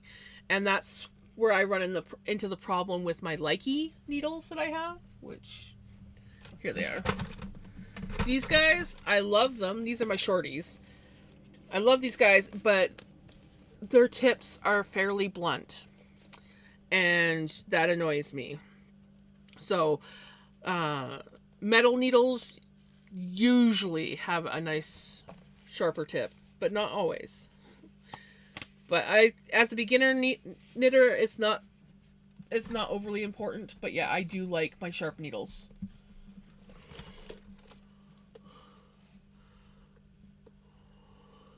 Don't like bamboo with crochet, so I'll probably just get metal or whatever. Yeah, your best bet is probably metal for beginner.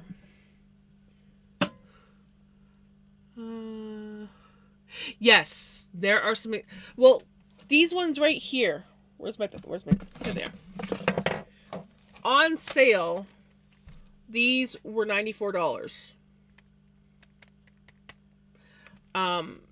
Interchangeables are not cheap, and certain ones are Chow Goos. I do like Chow Goos, not gonna lie. I do like Chow Goo needles. Okay, I've only ever knit with the shorties. I love those guys, but they are not cheap. They are not cheap, and hence the reason why I don't have more of them. But yeah,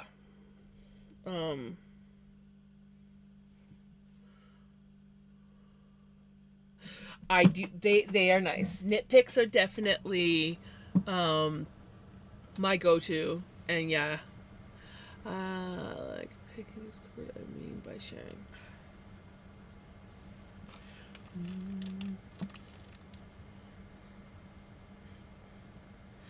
You know, when I first got, and I think it also depends on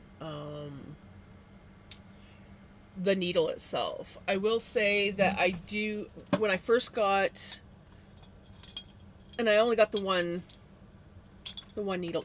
Don't you run away on me, cable. Yeah. I got cables running away everywhere because I don't put them away properly. I only have the one. These ones are the carbons, I think. So they got like a metal tip, and then the shaft is carbon. When I first got these, I didn't like them, but I started using them more, and I actually do quite enjoy these. But I think it all depends on the needle and the brand on how nice these are, because they do have the edges that stitches can get caught on. But yeah, when I first started working with these, I was like, oh, I don't think I like these, but now I do. So I have thought about like maybe looking into possibly getting a set of these.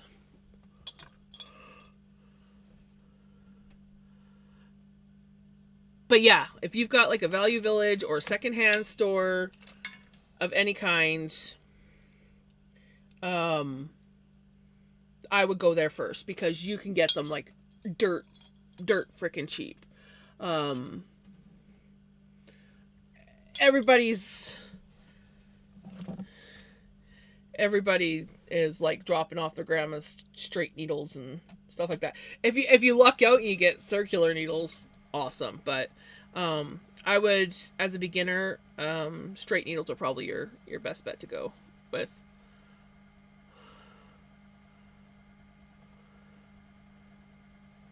Right, the little shorties. Yeah, me too. I really enjoy knitting with those. I gotta get. They're still in my knitting bag, um, in my kitchen.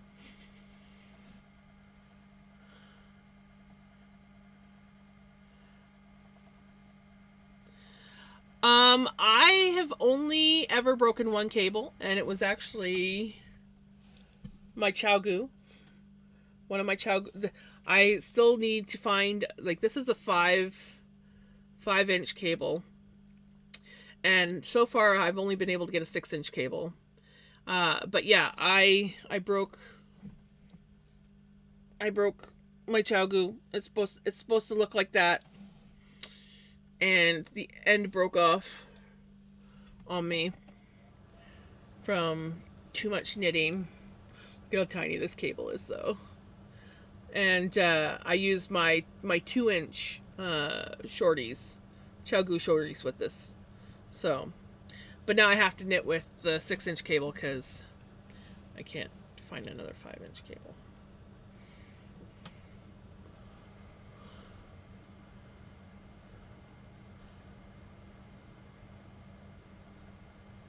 Oh, you sat on a darning needle. Oof. Was it a sharp darning needle or one of the dull ones? Either way, it's not going to feel nice.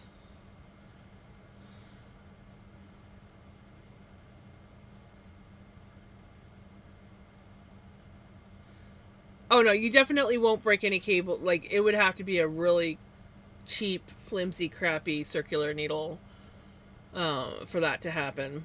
Um, but I still would recommend probably starting off with straight needles.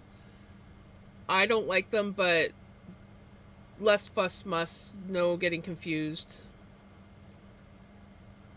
But I didn't realize it was there, and it's no longer straight. Oh no.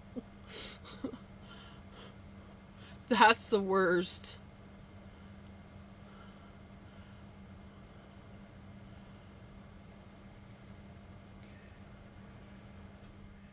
I would never want to sit on my darning needle, because I like to use the sharp metal ones for my darn. I like the sharp, not the dull. I like the sharp because it's good for piercing the fibers. Make sure those ends stay in.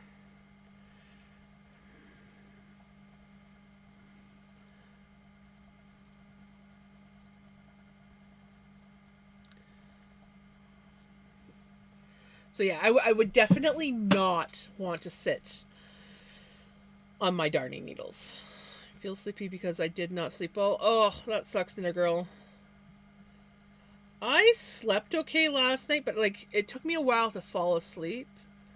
And then I got up at my usual like 8 o'clock in the morning. And I was like, oh, yeah, I feel good. Got up and I was doing a few things. And then this afternoon I was like, I'm kind of tired. Maybe I should just like have a nap. And I freaking zonked. And then I kind of like briefly woke up and like went right back out. I was like, "Ooh, I'm tired." It's comfortable to use, but like if your your needles are mystery quality, you too could have curved needles, right?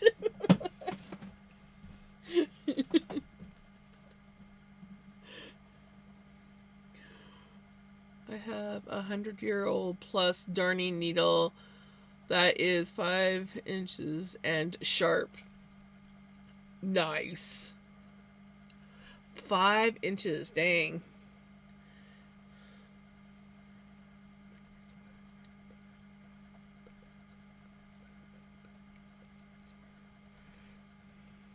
Like, I don't think I have a spare darning needle anymore. I used to have like 2 or 3 of them kicking around, but I don't think I do. Because I usually just buy like this 3-pack, and then there's like the number 22 blunt, and then number 14 sharp, which is what I use, and then a number 13 blunt. So this is the one I use when I can't find my sharp one.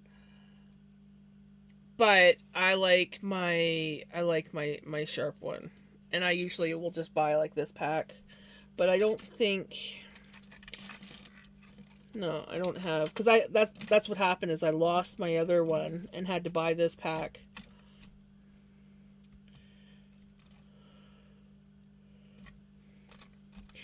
This knitting basket is really old. This came over with my great grandma from England.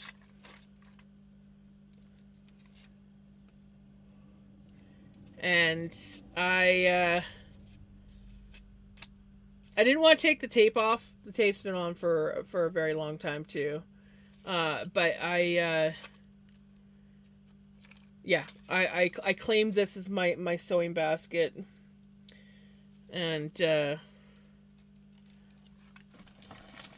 treasure it because it was my great grandma's. I don't know how old it was before she brought it over, but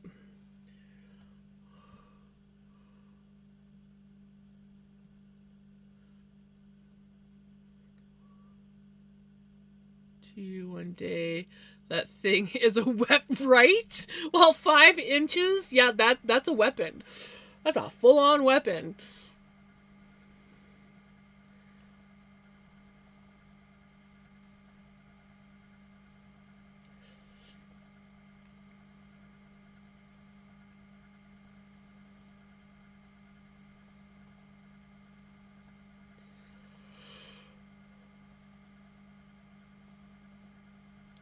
Sorry, not yawning. I should go make my Ovaltine. I do have. After this floof, I'll go take a break, make my Ovaltine that got redeemed, and yeah.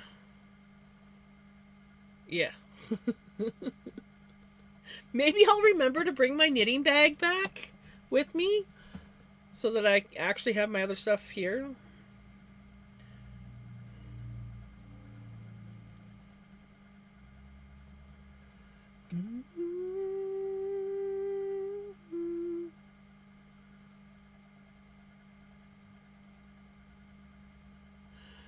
I'm obsessed. Wait, hold on.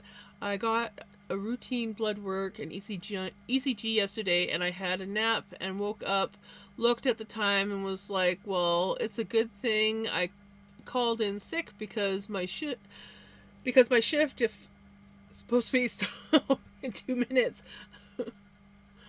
Eh. Oh, we got a bunch of redeems. Hold on, I gotta finish reading. Finish reading. That's with the conversation I had while getting the ECG. I've had the same for 3 years, and the last time I had an ECG was shortly after top surgery when I was all bandaged up. So with all the paperwork changes and that, she knows I'm trans. And she asked if her hands were cold, and I was like, I don't know, I don't have full feeling in my chest, and had a fun conversation which led to her being like, I understand, I got my boobs done too, but in the opposite direction you did. And I just thought that was so funny. That sounds like a freaking hilarious conversation. That sounds like a freaking awesome conversation. Hilarious and awesome. Lip balm, that's what I'm looking for.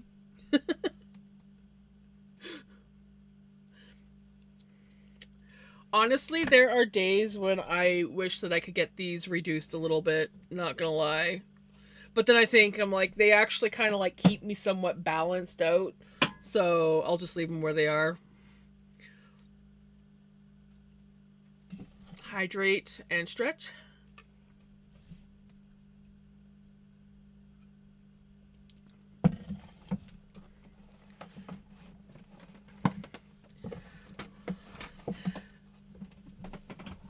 I will say though, when I did start getting the chest, I actually cried because I didn't want boobs when I was younger. One of my friends says I always seem to have fun little conversations like that, medical stuff and retail workers. Those are like the best conversations. Like the best conversations.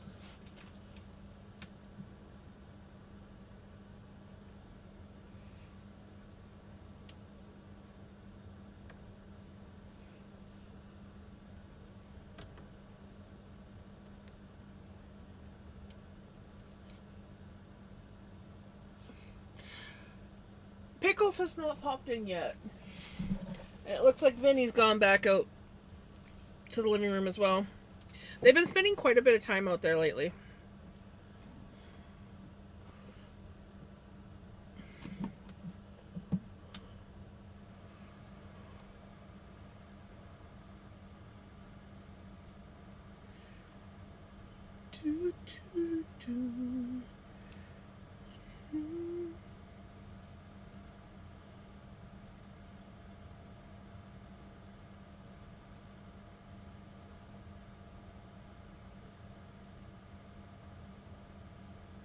I think they miss you. Yes, I think so too.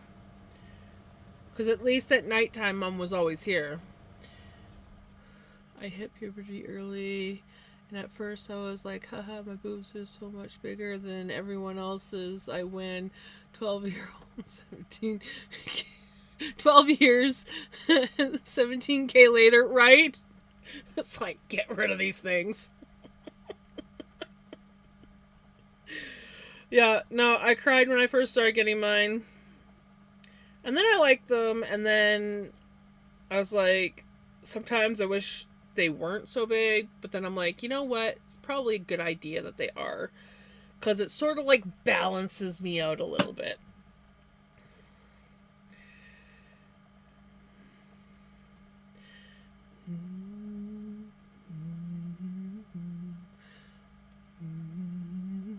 But I do sometimes find like they're just a pain in my freaking ass.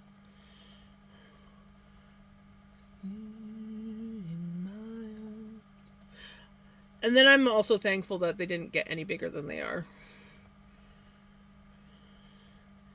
Because I could have been more unlucky. Top surgery, I just look pregnant, and I'm like, I don't account for this. I didn't account for this. I also had boobs at like 9. I went to school with a girl like that. I went to school with a girl who was my size in grade 7. not gonna lie, the boys were assholes.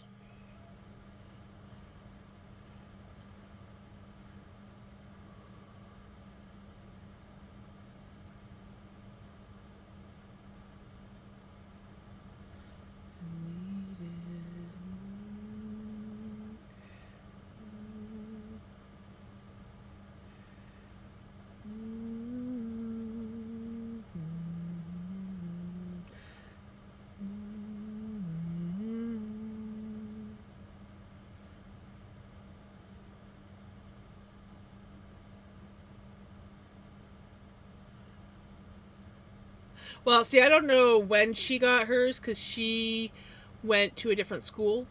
Um, she came.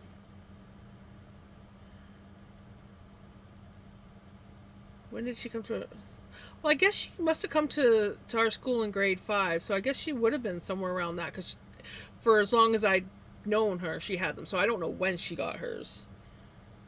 Um, I just know that the boys were assholes. Hi, Pickles. You gonna come up? Jesse was just asking about you. Yeah. Jesse was just asking about you.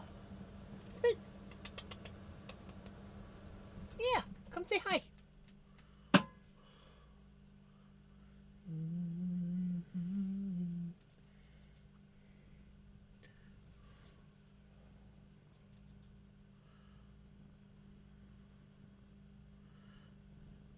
9. My cousin did too.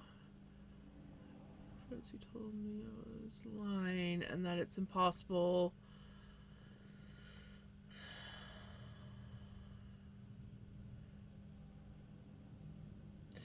Yeah. I was a late I was a late bloomer for my period. I think I was the last one out of all my friends. My cousin, she got her period when she was like 9. Um, Most of my friends got theirs around 12. I was 14. You gonna go up?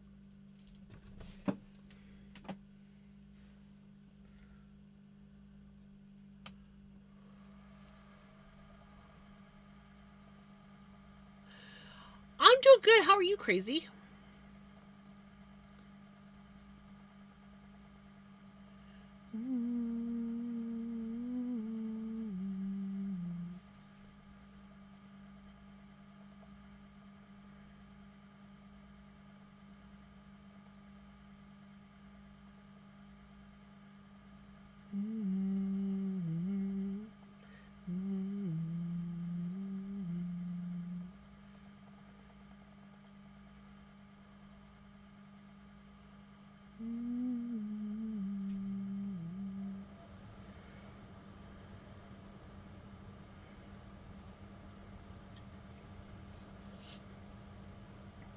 Having a lot of emotional episodes because this new job reminds me of my late dad and his old shop. Oh, that's not good, crazy. I'm sorry.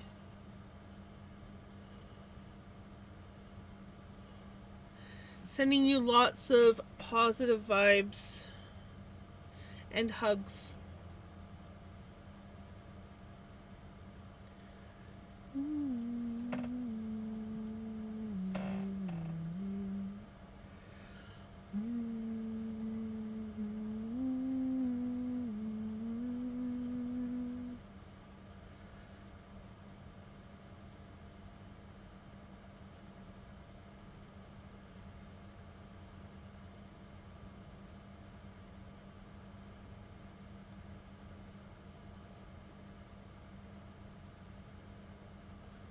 What you doing, Pickles? You just chilling? Just chilling.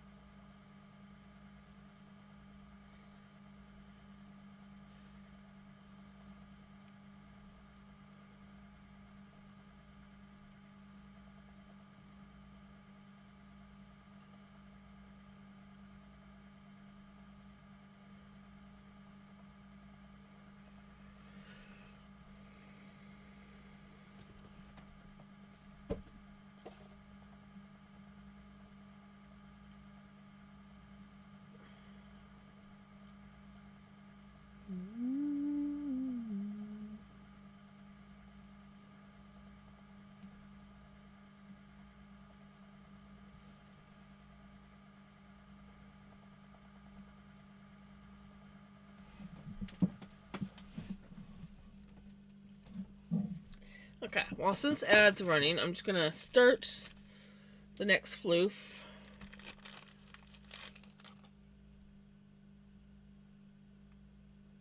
Drop it. Okay, I'll start this next floof. Then I'll do a drop it, and then I will take a break.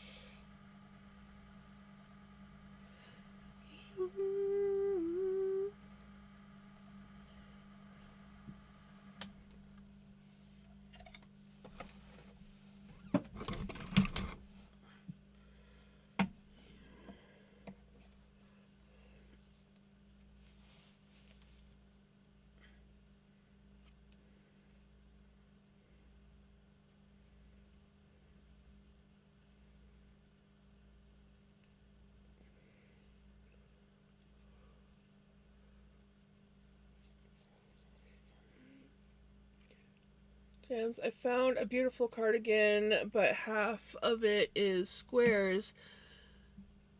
Tiny, tiny squares. I don't mind squares, but I don't want to put them together. Right?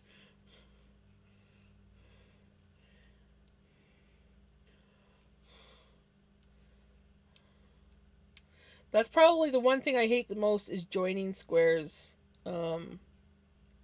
after I've done them. I don't mind making the squares even if they're tedious, but the the sewing them together always sucks.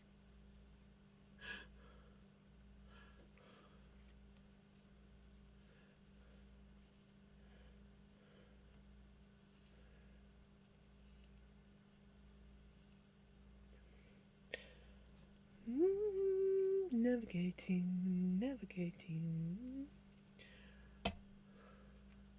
Nutter girl? Like Nutter Butter?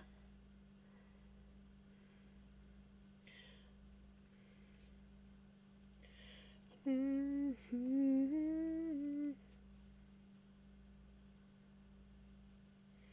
that like a chocolate bar? Nutter Butter?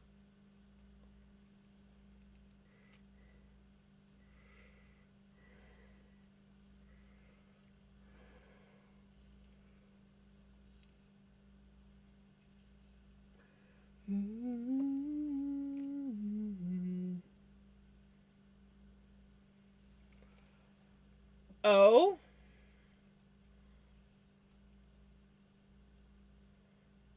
Why did what do what?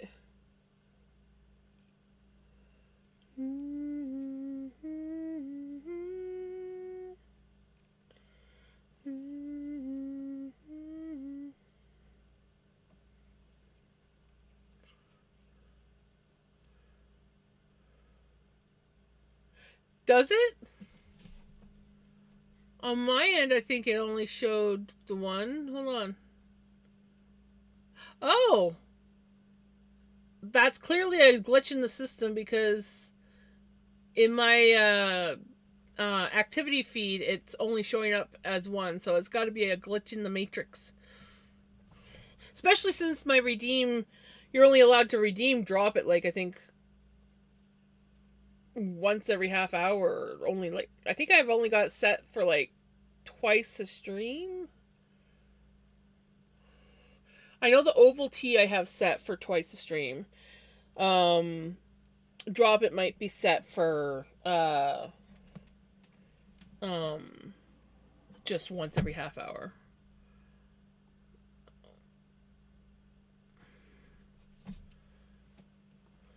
You're showing 19?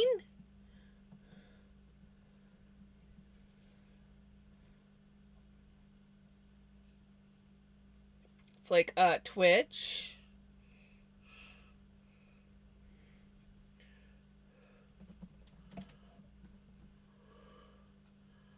Wait, I backed out of asking a girl. Looks like we don't know each other properly, so I stopped to know her better. There we go. It starts at 8 p.m. and goes till 10:11 a.m. What are what does it matter what you eat? Like, could it be something that you're eating that's setting it off?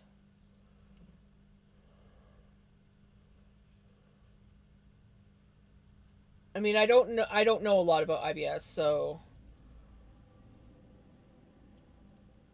I don't know exactly how it works.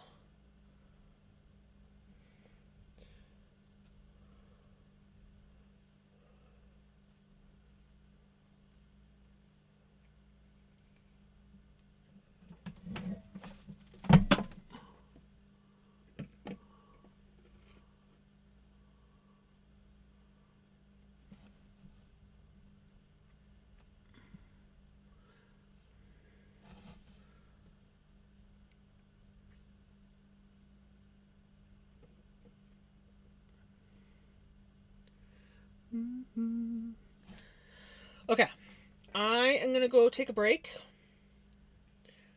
We basically need to start a new floof for this guy. We're getting closer to finishing this. We have, hold on, let's see, we have this much left to spin up. And I think we have 3 sections left before we gotta break up the last section. So this is the last long section of the floof. And these are the 3. So I think we're gonna go with this one for our next one. Get a little bit of blue going on in there. So we'll just stick that up there. Okay. Okay.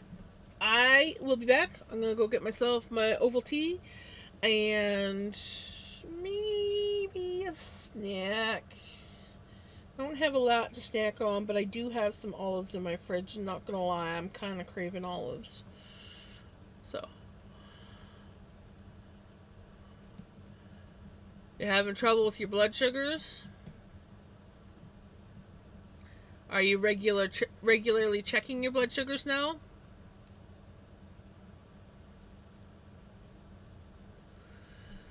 Okay, I'll be back.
I'm back.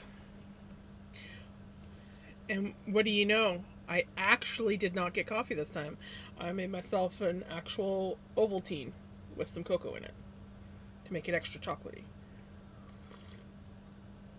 I did think about making coffee. I mean, not coffee. I did think about it, but I decided to behave. Hey, Jamie. Diabetic, I too have been given the advice to drink water to flush excess sugars that my body is not using. A recommended water goal for me was a gallon per day. Dang. I did not get a good sleep. No. But I've also noticed if I'm not feeling good, congested, or fighting something off, yes.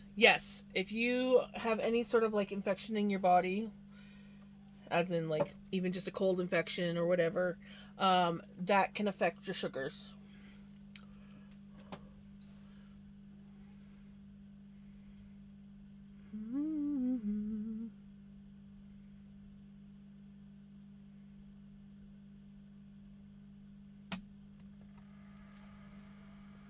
Oh, you guys can't even see.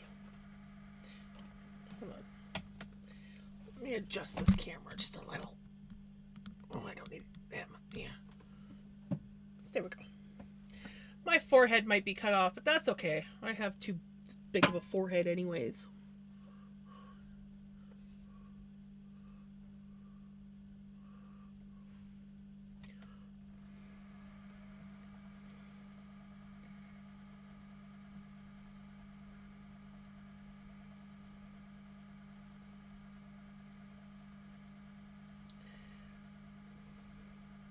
And my snack is olives.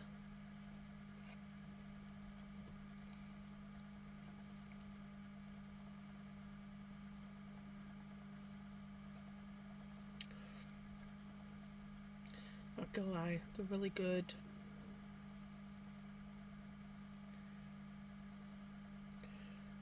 Need to buy another jar soon. I've been eating olives like crazy lately, which is probably not good. I mean, they're very salty, but they're just so good.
Honey spray over.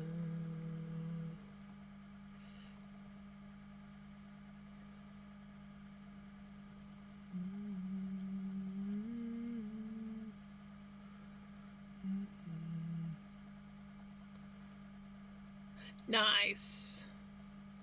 What did you grab for a snack? I grabbed olives. I got olives.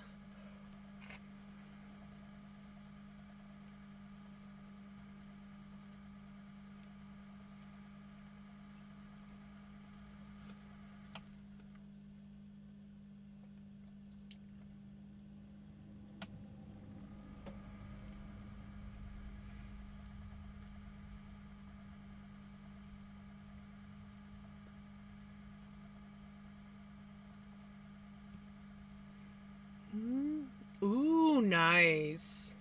Yeah, I need to get some more farmer sausage and some crackers. Maybe I'll put that on the shopping list for Monday.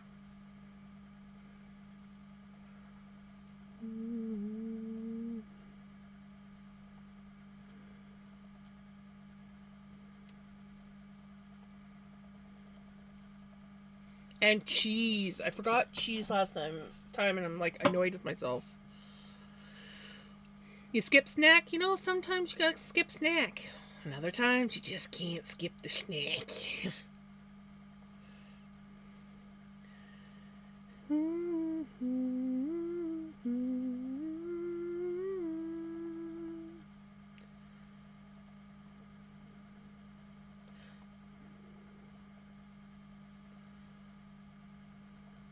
Have a good night, Tibbo. Take care.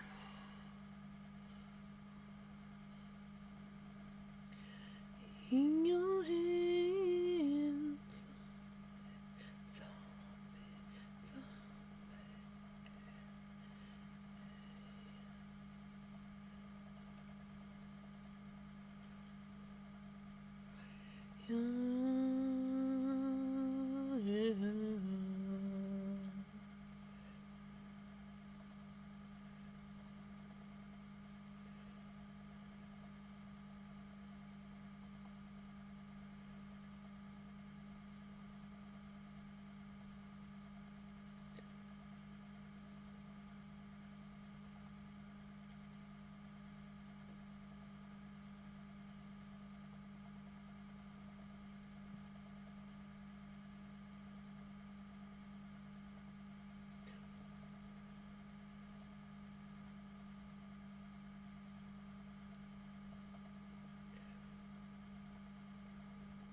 You know what I didn't bring back with me? My knitting bag.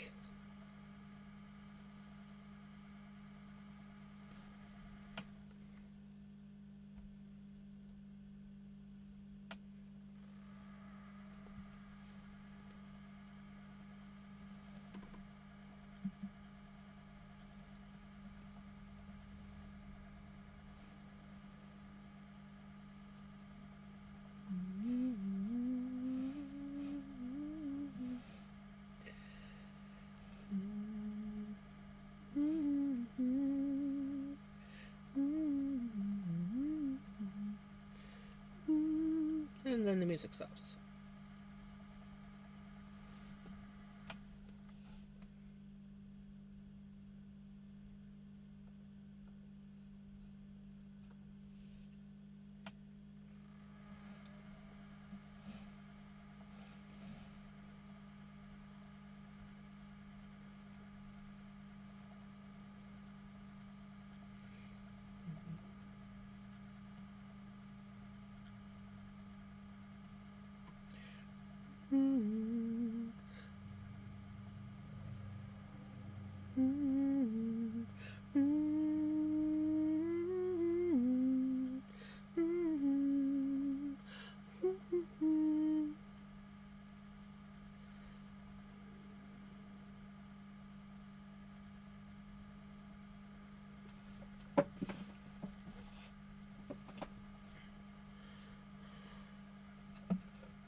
Single, but I'm happy not because I'm single, because my homies are too. Well, there you go. That's one way of looking at it.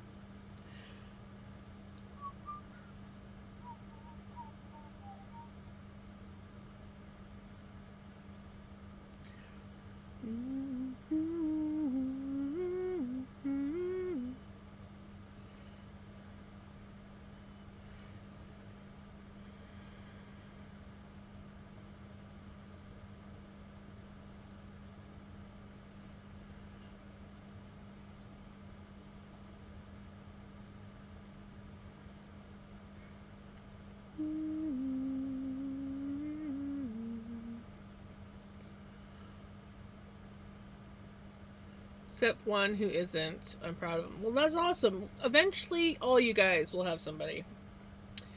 You know?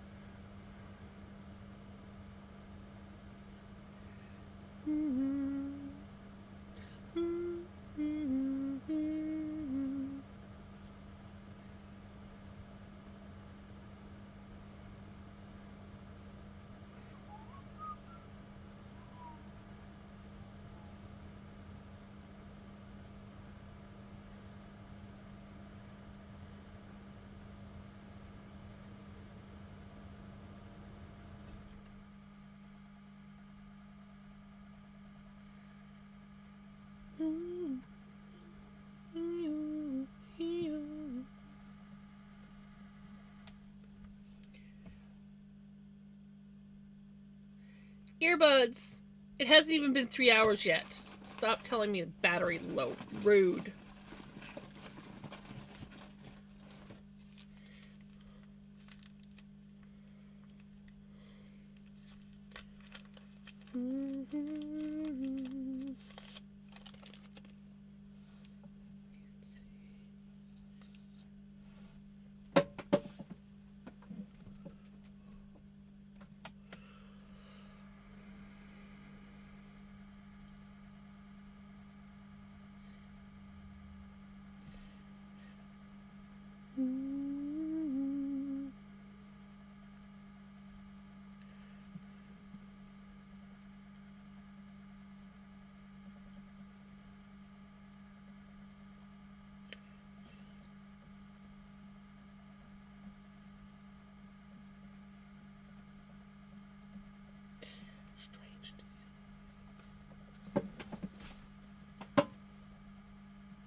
Attract the people just like you will.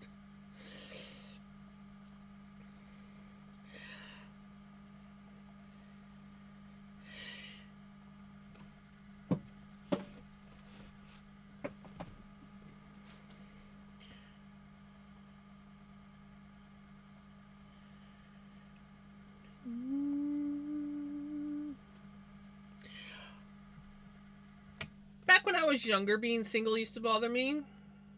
But ever since, like, my husband, I just never really cared. I was like, I'm actually, it's weird. Like, I spent so much of my younger years single and wishing for someone.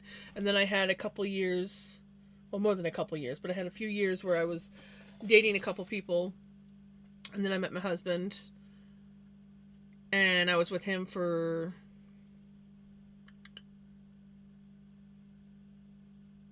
7 years. Yeah, 7 years. And yeah. And then I just haven't really, like, I thought about it for a little bit. I thought about, like, putting myself out there and dating again. And I was like, you know what? I kind of just want to be single. And that's the one thing that, like, I'm not saying that I would never date again, but right now, honestly, I don't think I would want to date anyone while having to take care of mom, anyways. So, if I feel like putting myself out there again later, I don't know.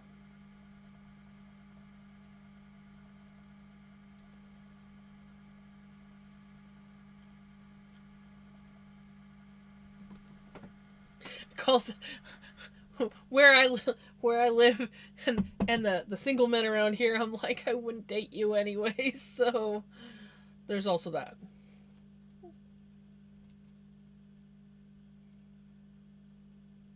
You come up.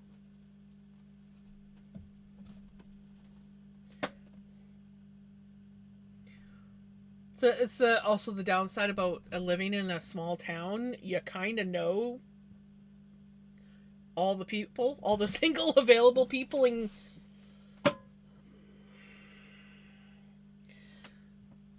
so you know what they're like.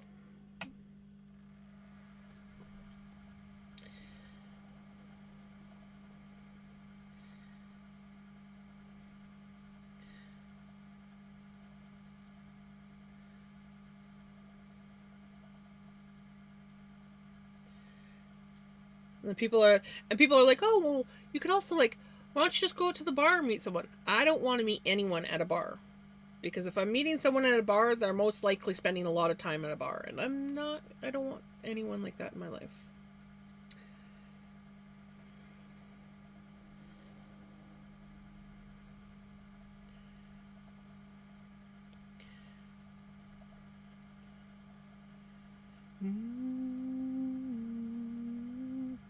This month is my right. That is so awesome, Knit Girl.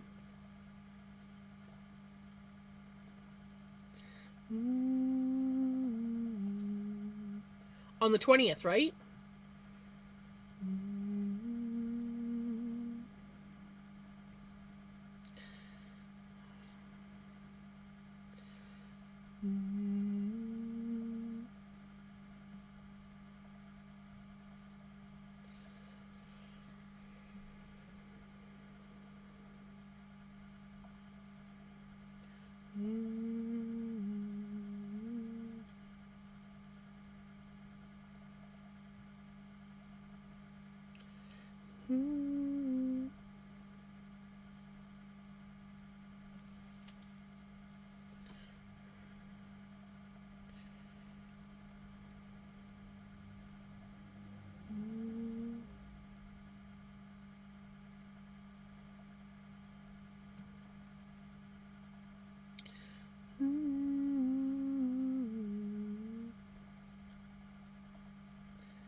That's the second warning. I guess I better switch my earbuds.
Yeah, especially if you didn't sleep very well, so not surprising. I had an early light, or I tried to have an early night last night, and then I woke up. So I went to bed at like 9:30, quarter to 10, I think. But then I just laid there.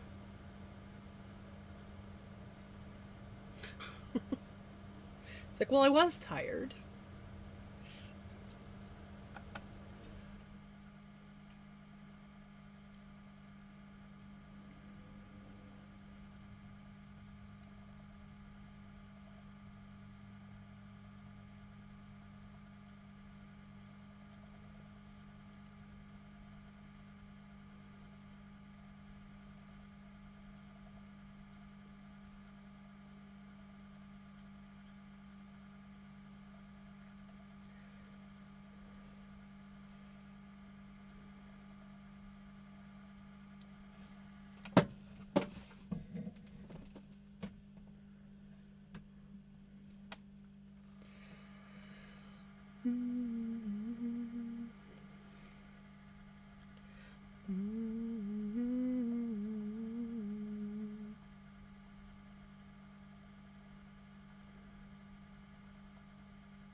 Anxiety hit for the night. Oh no, Kiki. I'm sorry.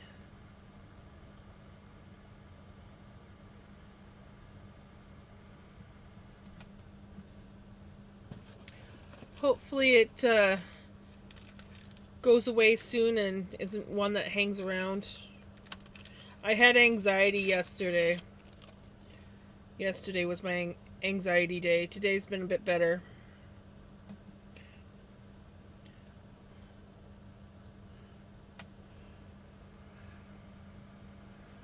Eight to nine hits really bad. Ugh. That's the worst when it's like clockwork. It's like, oh, it's that time of day.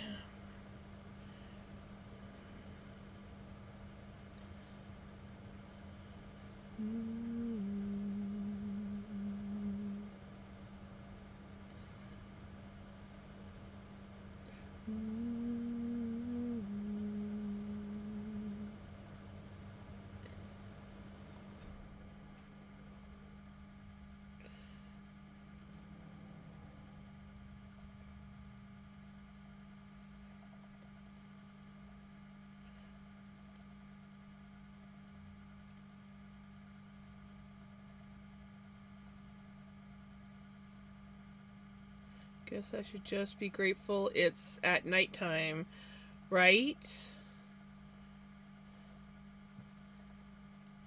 like, this is the anxiety hour. The rest of the time, no anxiety.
I'm gonna share my crochet journal this coming It's coming along so well. Really loving it. Oh, that's awesome. I know what you have shared is looking like freaking kick ass.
It was a little too busy, so I redid the pages, and now it's perfect.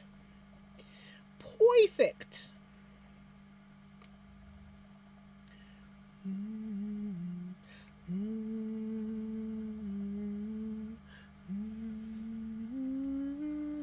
Hey Freya, how's it going?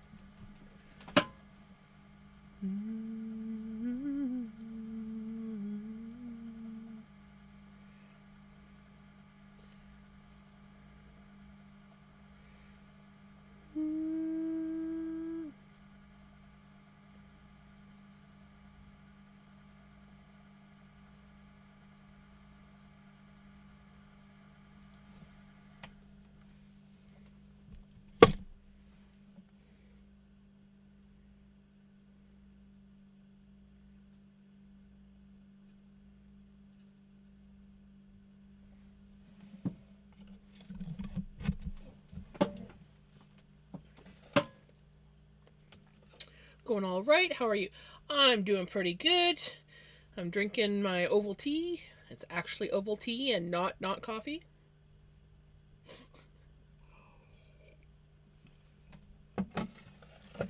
And we spinning up blue floof. We have this much left.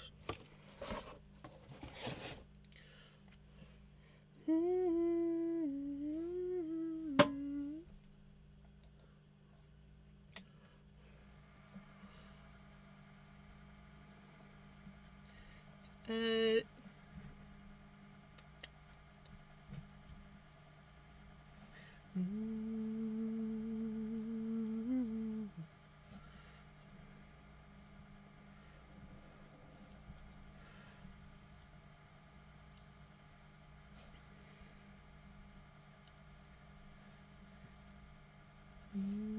ooh. Oh, okay. I like that. Oh, that is looking freaking awesome. I freaking love that.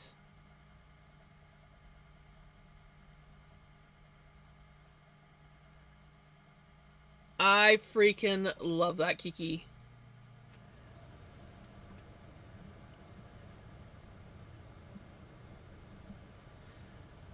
That is freaking awesome.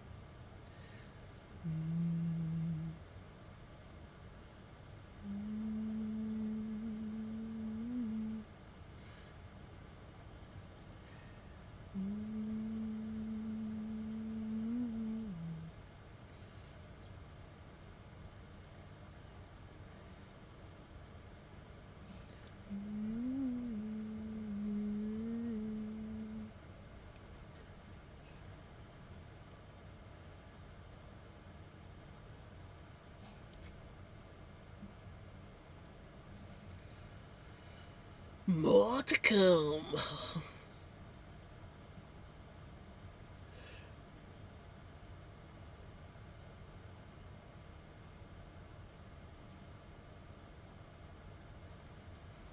I remember once I was going to do up like a bullet journal, and I was like all gung ho and got it all set up and um, had done like a little something for like each month.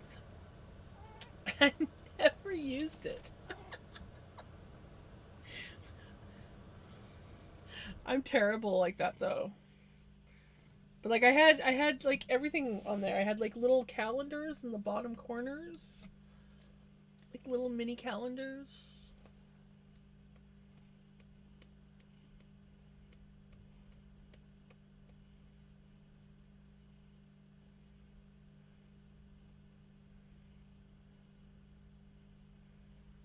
He is when he wants to be, and then other times he's a little freaking brat.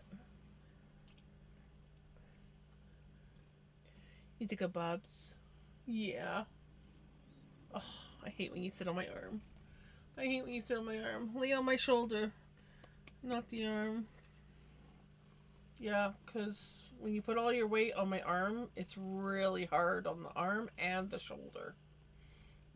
He's like, yeah, I'm gonna perch on your arm. My hubby surprised me with an outing yesterday. He took me to. Oh, ooh. He signed me for their trial classes. Then I might do twice a week class. Oh, that's awesome. Right?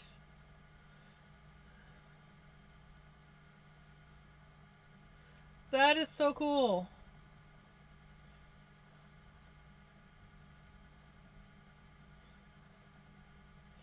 I do love that I have a shoulder cat. I'm not gonna lie.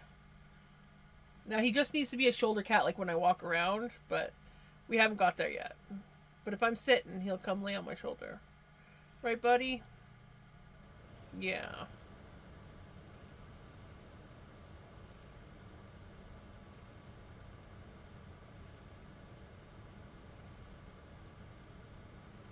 You're just gonna sew tomorrow?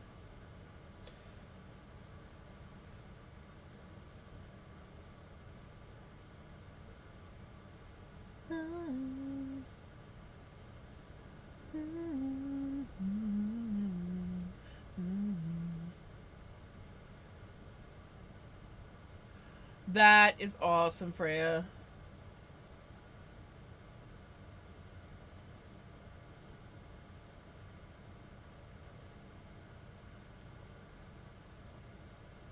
I love Vinny too. He's my bubs.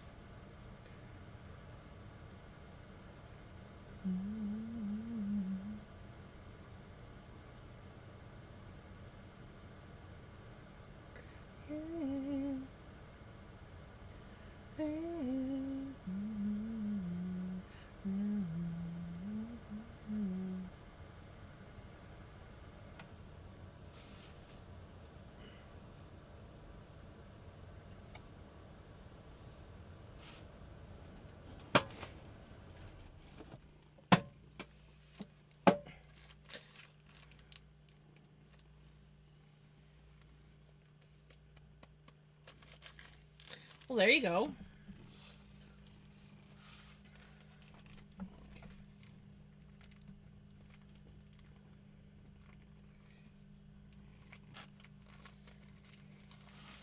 It's not a treat, buddy. It's just floof.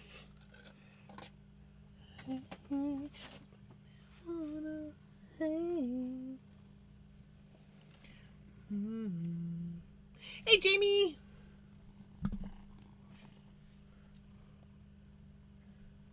How are you? I saw that you were in earlier, chitty chatting. Vinny, come here. Yeah, there we go.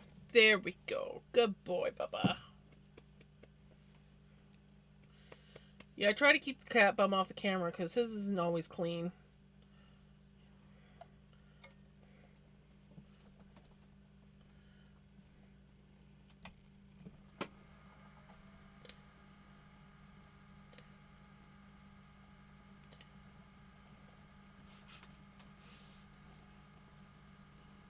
He is. Aren't you, Bubba? Yeah. That's a good bubs. That's a good bubs.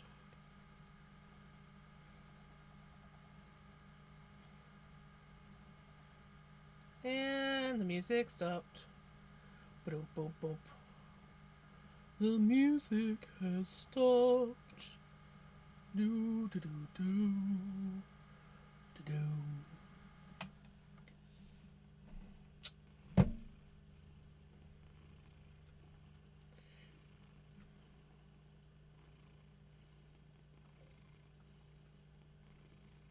Oops, I hit the wrong button. No. Were we on this one? I can't remember. Dude, what have you been eating? You stink. Whew.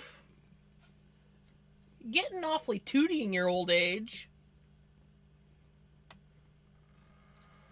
Well, sometimes he's lovely. I've been spinning Falkland for my patternless sweater. Once I get this braid spun up, I'll have 4 variegated skeins and I'll be able to start knitting on the vest. Oh, that's exciting. Or resume knitting, right?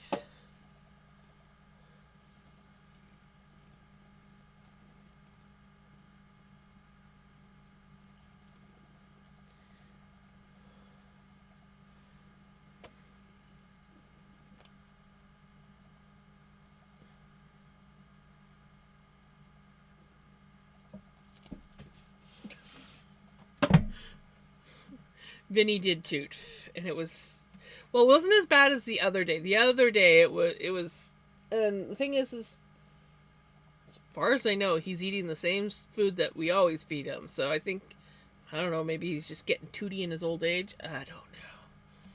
Either that, or he's got to slow down on those cat treats.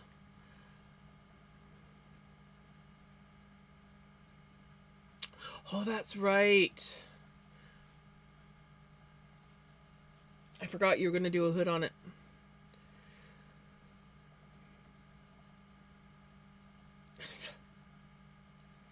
I liked how the hood worked out for my brother's sweater. That one worked out pretty good.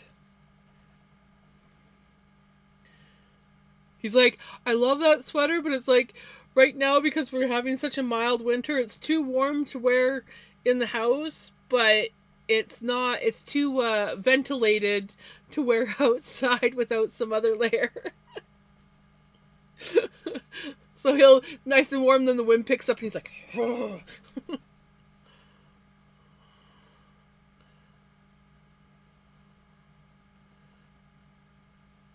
Dog farts bad. Kitty don't fart, but kitty poops burn the house down. Oh, my one cat was like that. It didn't matter where the litter box was. You always knew when she used the litter box, and you'd be like, oh god. But I did change her food up, and that seemed to help. But yeah, it was brutal.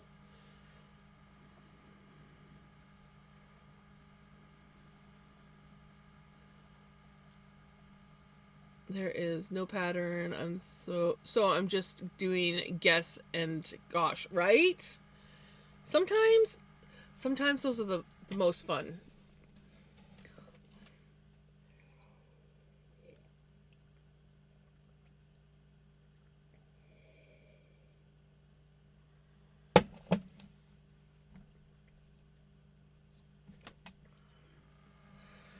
Well, I'm hoping next year here, not next year, like this year. We're on to the next year now, Jams. This year, once it gets a little bit warmer, I want to get the deck wired in and turn it into a catio, and then their litter box is going outside. And I'll probably actually get, like, right now we only have the space for one, so it's a bigger cat litter box, but I have to change it constantly. Obviously, I got 2 cats. So with me turning the deck into like a catio space as well, I will have room to have at least 2 litter boxes, which should help huge for them. They'll probably be a lot happier. Especially Vinny. Vinny does not like a dirty litter box. Pickles doesn't seem to care so much, but Vinny, he gets in a, he gets all snooty if I don't clean his litter box regularly. Like if I miss a day because I've been busy, he'll let me know. It's like, I went in there once and it's dirty. You must clean it now.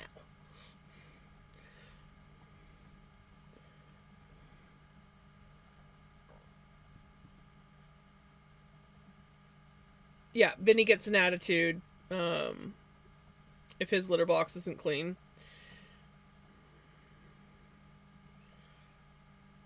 But it'll also be easier because like right now, their litter box is in the back bedroom, and it's like it's in the only available space in the back bedroom. So it's like you walk in and you got a deep freeze on the one side, and then you have like this space that's like, you know, maybe about this wide. It's about a foot and a half by 2 feet space, and that's where their litter box is. And then there's a bed. Like there's no other room or space to put it, so it's in a cramped area. It's a pain in the butt to go in there and clean it, especially when they're fussing about. And Vinny is not a tidy litter box user. He's a there's there's got to be litter everywhere. So yeah, it's a constant. I have one of those special mats that salvages some of the litter, and yeah, it's so it'll be nice when it's outside and he can make a mess out there. It'll be super easy to clean up, and then I can, if I want to, I can close off that back room and not have to have it open all the time. Both me and my aunt want to go in there and like clear it all out. We want to throw out the bed. I mean, the bed's fine, but the frame's getting old. I've been carting that bed frame around for years, and yeah, I thought about I might save the mattress and just like have it like leaned up against the wall, and if we ever have company, I can just put it down on the floor. But if I can get the bed out of there, we would actually have space to store stuff. Because right now we have no place to put anything. Because everything that was in the living room that I had to move out ended up in the back bedroom so that Mom's bed that she has could go out there.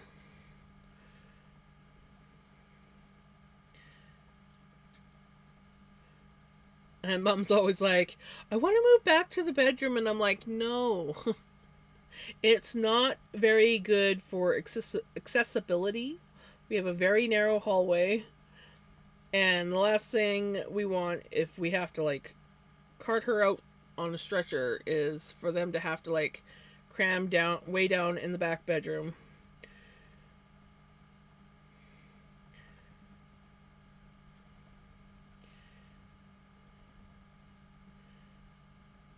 Plus, it's horribly cold down there all the time. And just, I hate that room. Like, it's just dark and super hot in the summertime. It just bakes in the summer heat. Freezes in the frickin' winter. Hey, Crimson! Exactly. Cats definitely have standards. As they should. So yeah, it'll be nice when I can close that porch into a catio. Not porch, deck. And then they'll be able to go outside, play, get fresh air when they want. I'll probably even, in the one corner, I was thinking of getting like a big big tray of some sort and planting cat grass in there, or even just regular grass, Vinny would freaking love that. He loves grass. They can have a grass corner. How is Crimson? I was wondering if you were gonna uh, pop in. I was sitting here not like probably about like half an hour ago, and I was like, I don't think Crimson's been in yet.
Darning needles on where?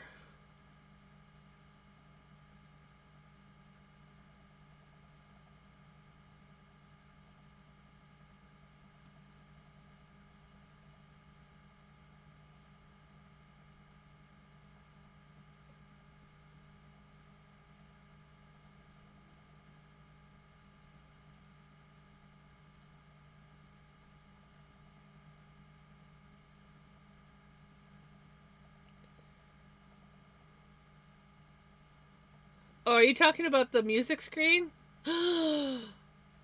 Connection? No, you cooperate. I saw my connection drop. You behave.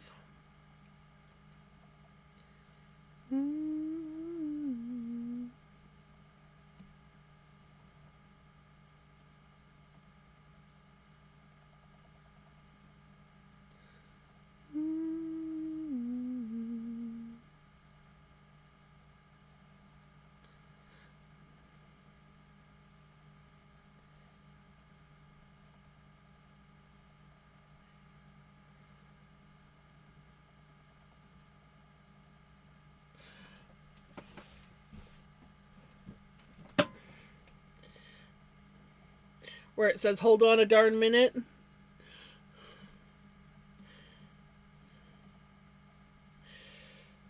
That would be cute. But I think if I was to fight to get that on there, because it's all like AI. Knowing my luck, I wouldn't get it right.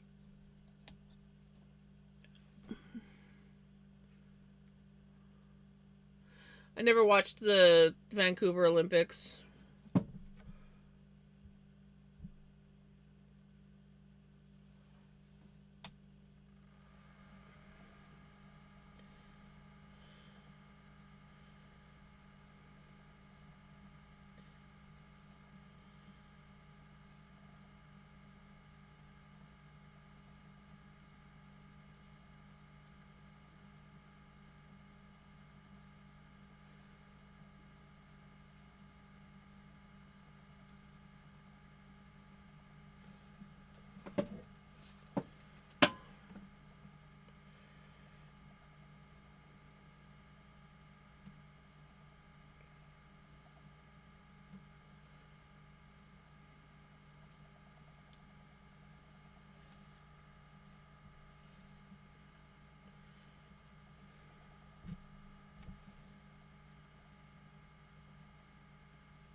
Suicidal.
Beautiful girl,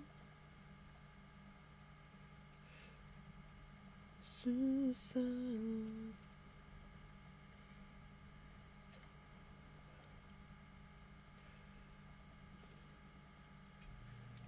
Give me some standards. Mine are too low.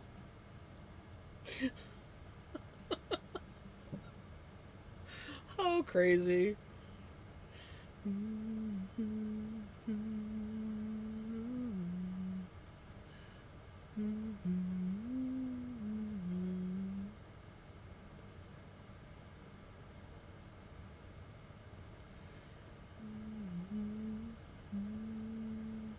You went to Michael's? What'd you get?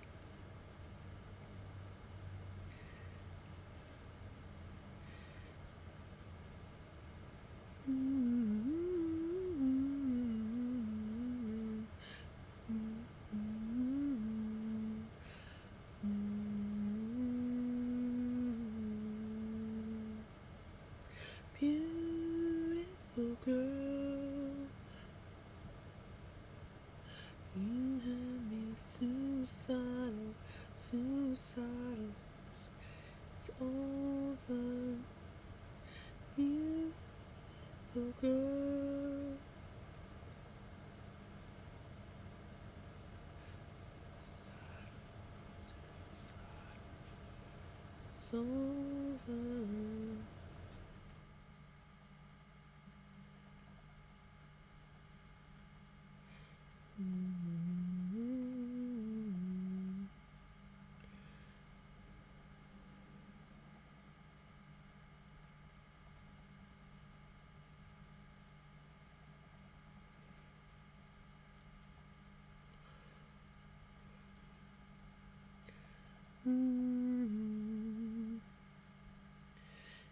Beautiful girl. Yarn, a 6-pack of 4x4 butterfly diamond paintings, and a couple of frames. Nice! Did it break the bank? I know when I went to Michael's, it broke the bank and I didn't get much at all. And I swore I was never going to set foot in a Michael's again. And, you know, it's a good thing that the closest one is like 6 hours away from me, so.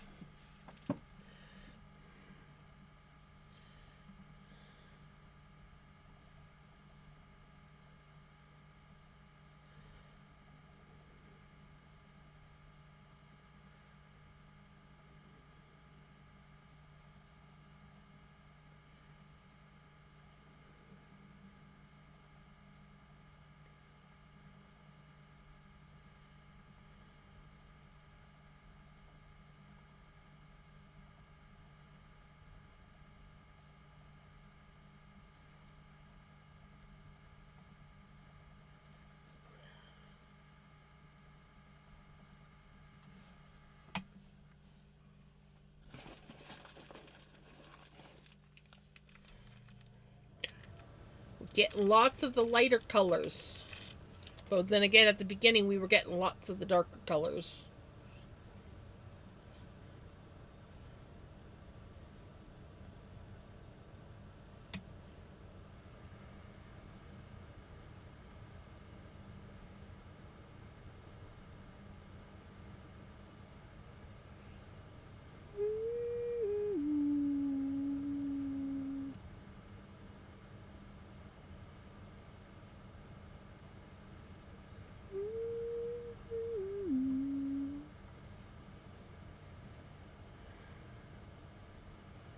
You can hear the kiwi in his voice.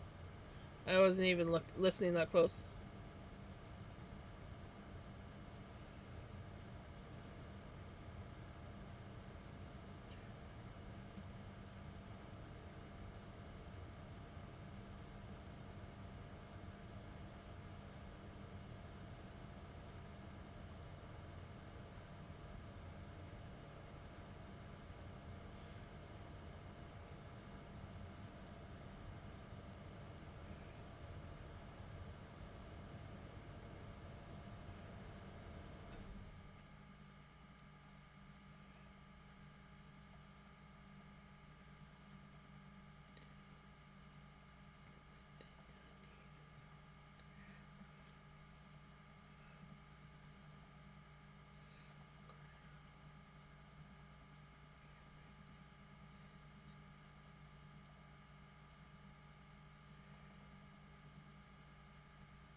When I spend time with both of them, I can notice the difference. But it's been a while since I've hung around Aussies and Kiwis, and so it's been a while. So yeah, I probably wouldn't be able to tell the difference now. But I used to work with a bunch, so it was easy to tell the difference back then. Not so much anymore.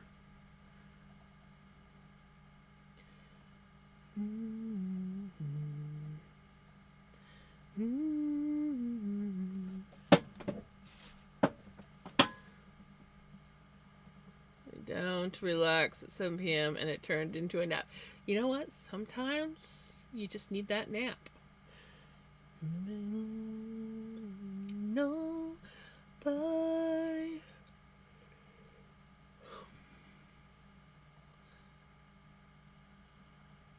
You jacket. That one's cute.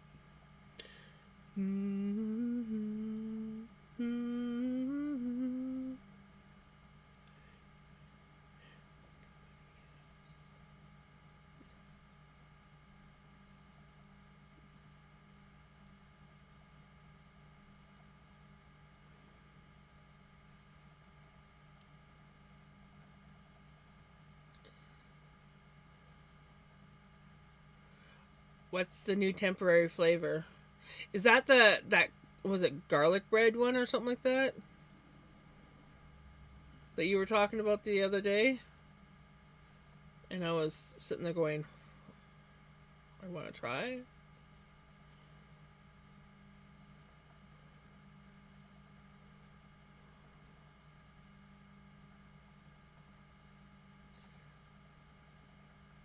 Garlic parm, which is supposed to be garlic bread flavor. Yeah, that's the one that you were talking about that the other night, and I was like, oh. I'm probably not gonna stream too late. Um, I'm not 100% sure when I'm gonna stream to, but probably not too late because I am thinking, um, thinking of going and see Mum for a little bit tomorrow. Just like a quick pop over visit, nothing too long because the weather forecast is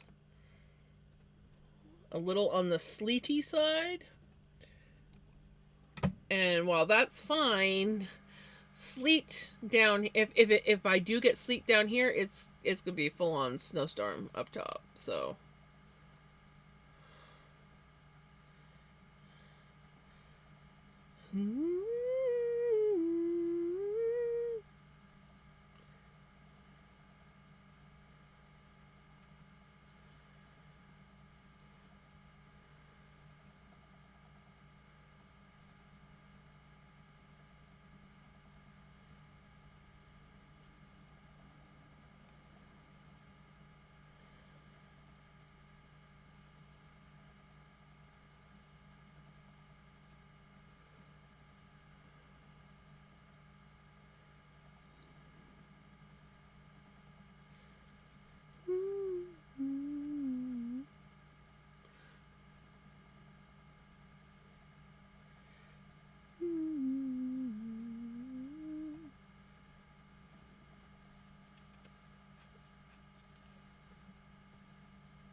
I'll have to keep my eye out for it because I wouldn't mind giving it a try.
I just like zoned out. I was like sitting here like la la la la la. I'm like, wait a minute, what am I doing? Oh yeah, I'm streaming.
Yeah, you should probably crawl into bed. It it should be late enough, especially if you're dozing off.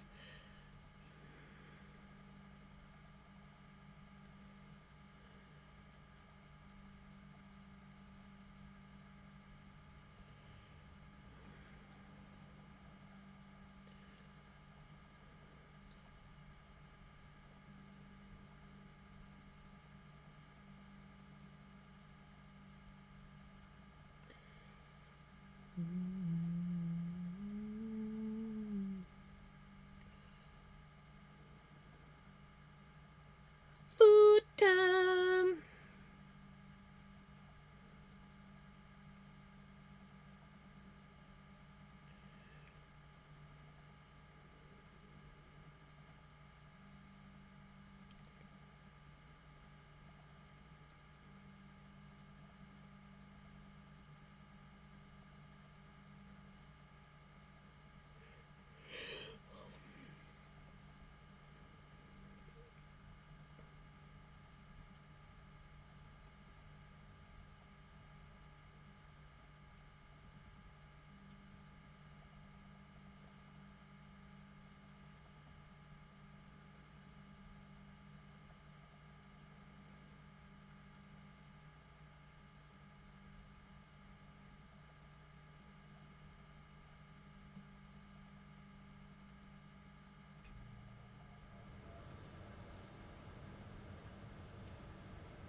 Bedtime.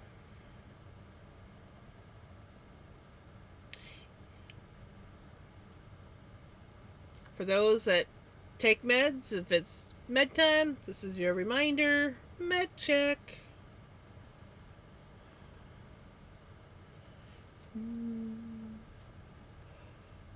Oh, nice pickles.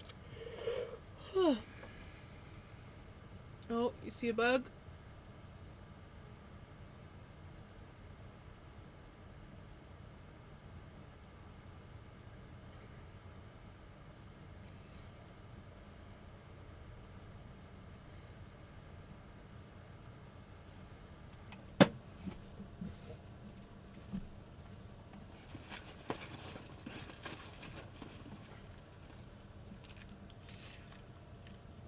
It's been a while. We've got another solid blue.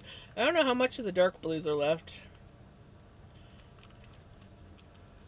I know that we were getting quite a few of them in the beginning of the spin. Oh, there's actually a fair bit. Not like crazy amount, but there's a fair bit of the darker blues left.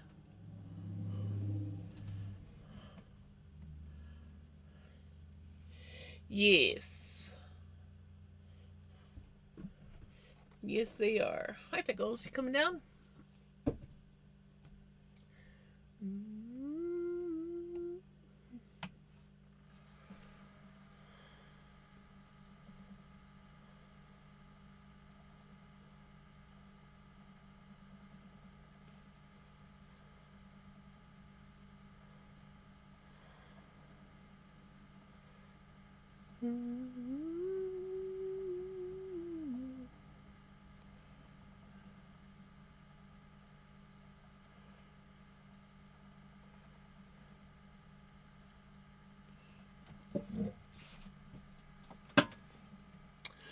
Yes, that is awesome. It's I like that the stone was similar shape to this guy, but the color was freaking phenomenal. Mm-hmm.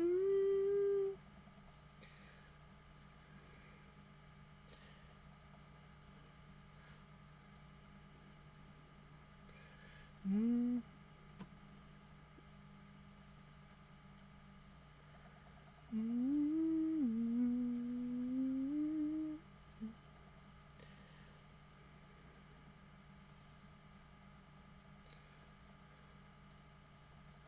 Dragon's Heart. I really like it.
Miss Swansea. Yes. It was a there was a time when I was really into like different stones and things like that. And so yeah, do I remember off the top of my head what it looks like? No. But I do remember that I liked it. Don't wanna fall asleep. Don't wanna miss a thing.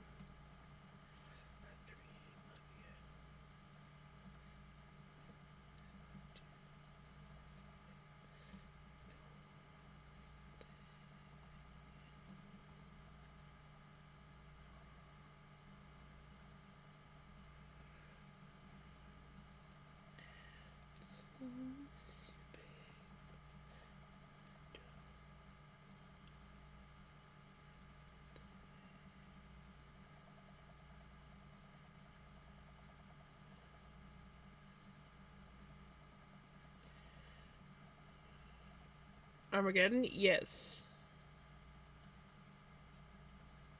So it's been a long time since I've seen that movie.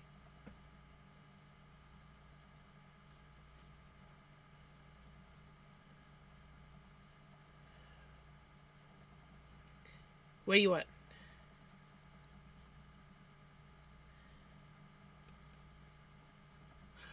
Ooh, mini sandwich.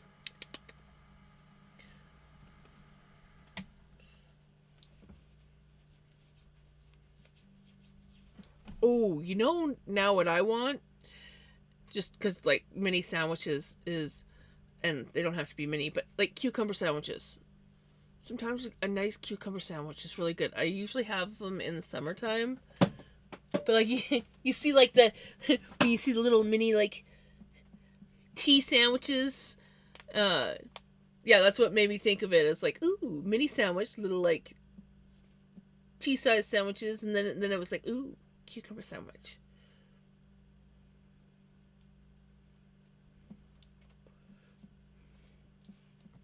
Cucumber salad would be good too, but a cucumber sandwich just. I may have to put cucumbers on the shopping list. They'll have to be the long English because those mini cucumbers this time of year are terrible. But I'm getting hungry. Those olives kind of like were nice, but I guess I didn't have a big enough supper because I'm actually feeling hungry. We might be ending stream a little bit early tonight because I think I might actually have to make myself a second supper. Well, it won't be a second supper. It'll just be a snack.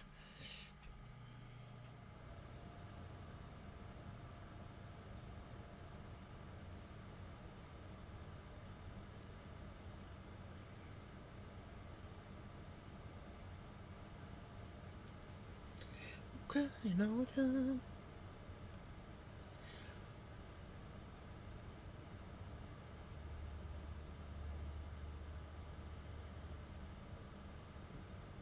I was getting hungry.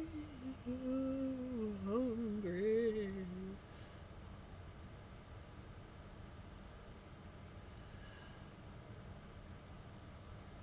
I wouldn't mind living in a hobbit house. Hey, Pickles. Welcome on in, Raiders.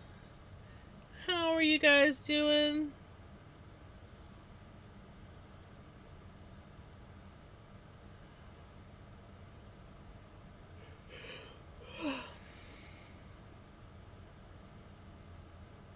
I might not be a hobbit, but I wouldn't mind living in a hobbit house, not gonna lie. That would be awesome. Super tired? I'm getting that way, but right now I'm actually getting super hungry. I'm surprised because I thought I had a good enough supper, and then I had some olives as a snack, but I'm just getting more and more hungry, and I'm like, I guess I need to find something else for supper, or well, bedtime snack. It's probably good if I have an early night, especially if I can hopefully like go to sleep right away. Um, because then if the weather is nice, the earlier I can get out of here to go see Mom, the better.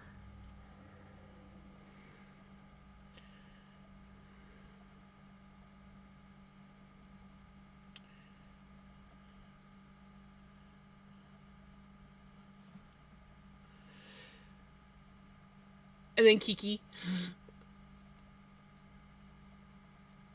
Food. How was your stream, Pickles? What were you up to? Also, if you have to raid and run, I totally get it. Sorry. That yawn just like surprised me. I was not actually expecting that yawn.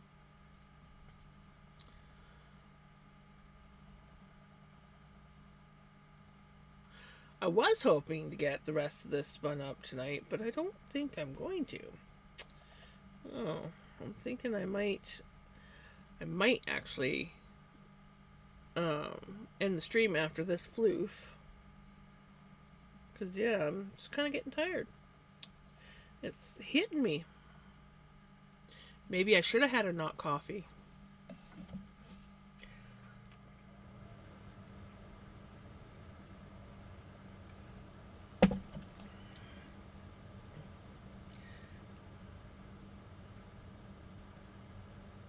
Floof.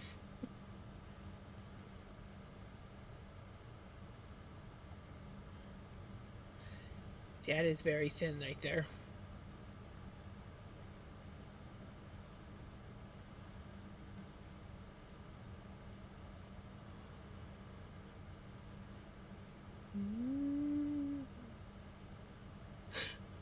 Right? That's exactly what it was. Sometimes it's this floof, but that time it was cat hair. It's all good, knitter girl. Whether anyone mentioned food or not, like, it wasn't like, ooh, I'm hungry. It was like, ooh, I'm hungry.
Now I can go to sleep.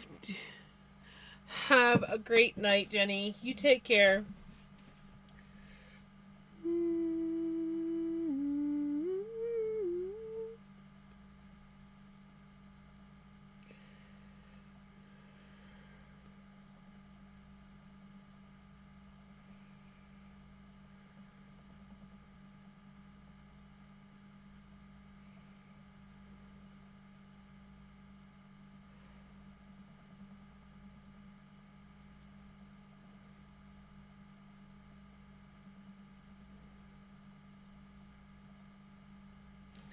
Alrighty. Well, we almost got through it, but we have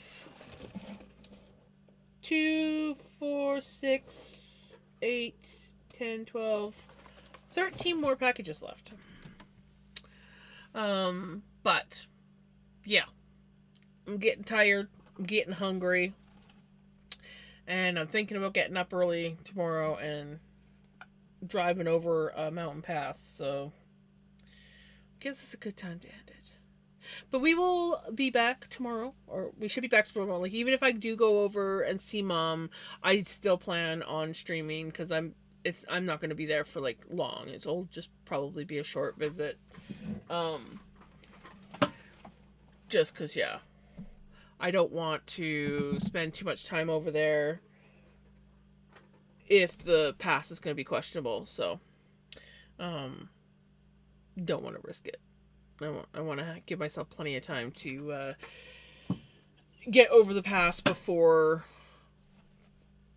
the nighttime cools, so to speak. All right. I guess we gotta find out. Or I guess we gotta find out someone to raid. Let's find someone to raid out too. I see 2 people.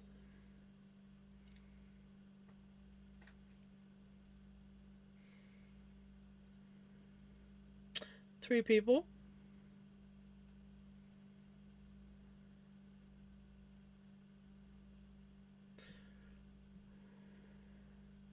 4 people.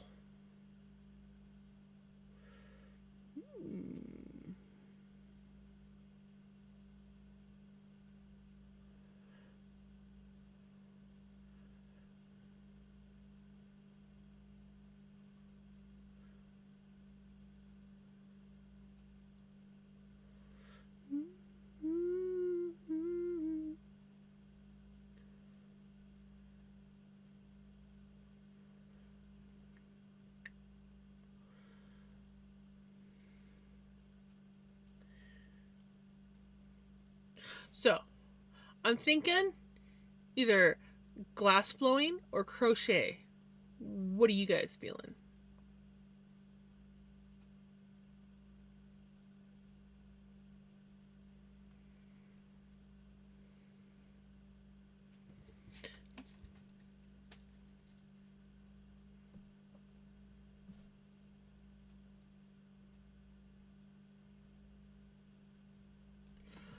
To me, either or I'm good with. Okay.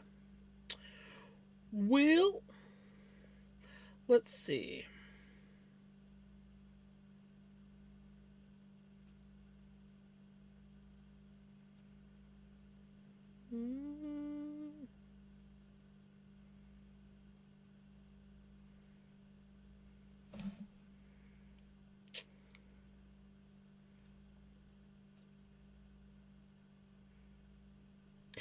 It's been a while since we've checked out some glass blowing.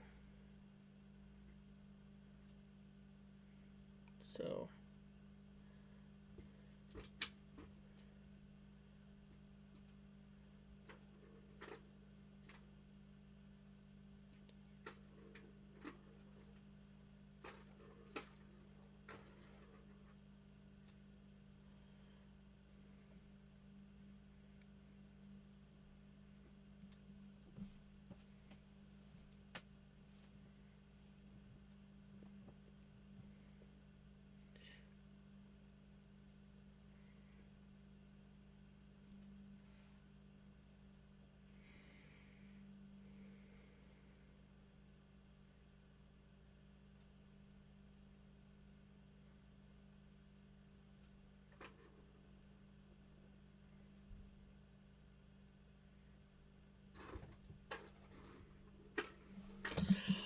There we go.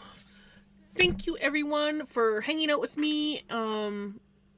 Pretty chill stream tonight. Nothing too chaotic. Normally I stream a little bit longer than this, but I'm just getting tired and hungry. Really hungry. So I'm gonna call it a night, but I should be back tomorrow. And we will finish up this spin and probably knit on the sweater for the rest of the stream. I have been slowly knitting on this. I've done a few rounds since we've separated the sleeves, but yeah,